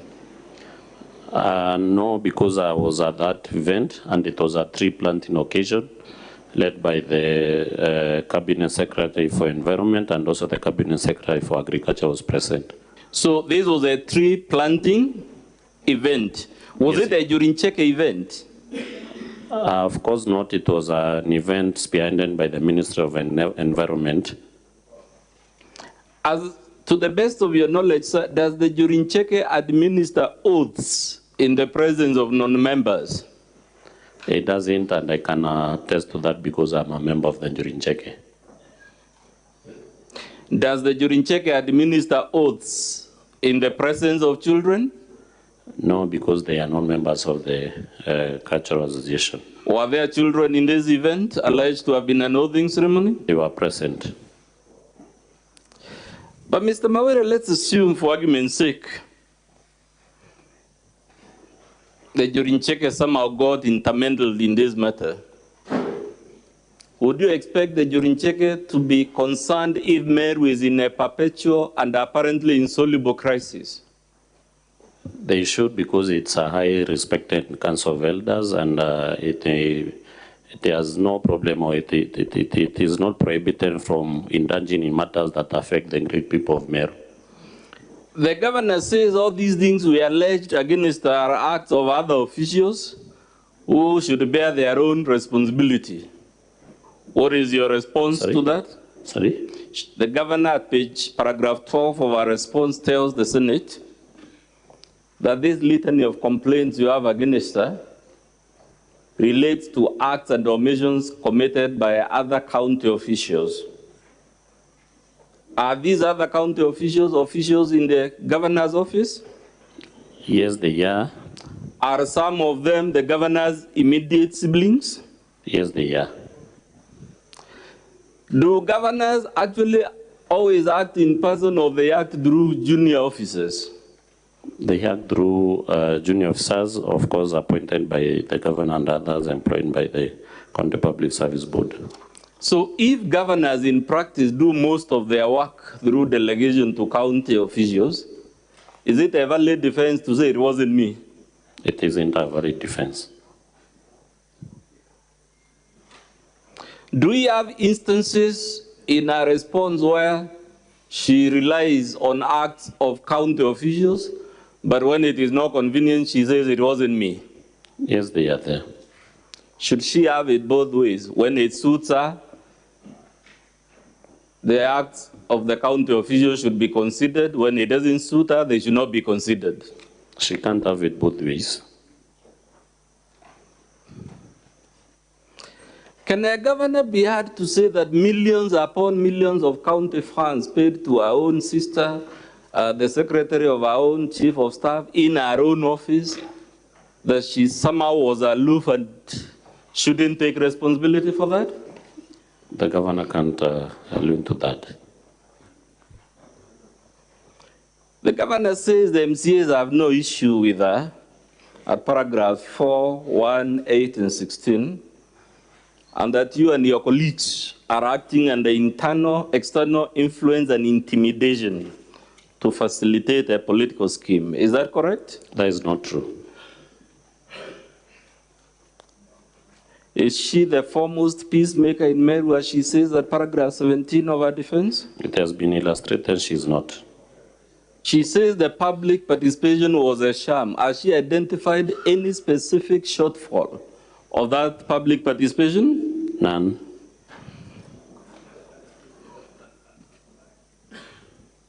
She says she's been rated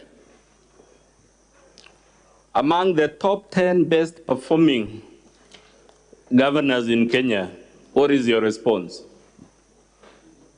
I think that is a report that has just been produced the other day, and I believe it was tailor-made to suit this case, because previously we have seen other independent bodies also rate the governor, like the timely survey that ranked the governor position 40 out of 47 in Kenya. So there is a... Did the governor disclose that she was relying on this survey produced just after the impeachment, that there was another survey also ranking her 40 out of 47? No. So she is happy to have the survey ranking her highly considered, but not the one ranking her in the bottom? Yes, that is true. But let's assume, for argument's sake, Mr. Mawira, that indeed the governor was rated, and validly so, as one of the best performing. Would that mean she didn't commit any of the acts she is accused of? There is not evidence contrary to, or evidence to adduce that she has not committed any crime. If those acts are impeachable, would they cease to be impeachable because she is the best performing governor? No way. Let's go to our specific responses. She says you have not adduced any evidence to support the count 1 on misappropriation and misuse of county funds. What is your response? That is not true, because we have adduced evidence in our volume 2. As a matter of fact, is there anything else in volume 2 other than evidence? No, it's the Assembly's evidence.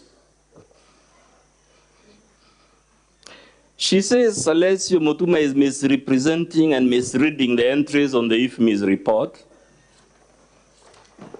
To the best of your knowledge, did the governor produce any other IFMI's report other than the one before the Senate? No. As a matter of fact, in our defense, is the governor relying on that same IFMI's report? She's relying on the same IFMI's extract. Can she rely on the IFMI's report we have when it favors her, but disown it when it doesn't favor her? Sorry? Can she urge the Senate to accept the IFMI's report to the extent that it exonerates her, but to reject it to the extent that it shows wrongdoing on her part? As long as it is the same report she's relying on, she can't.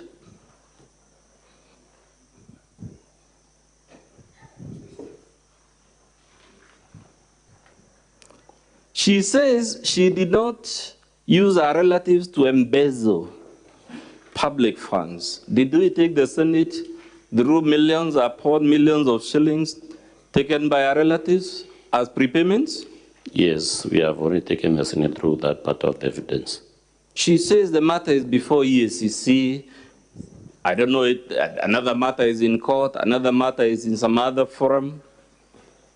To the best of your knowledge, sir, does the pendency of any complaint or inquiry preclude the county assembly or the Senate from impeaching a governor if they are persuaded that the governor has fallen short of the standard required under Chapter 6?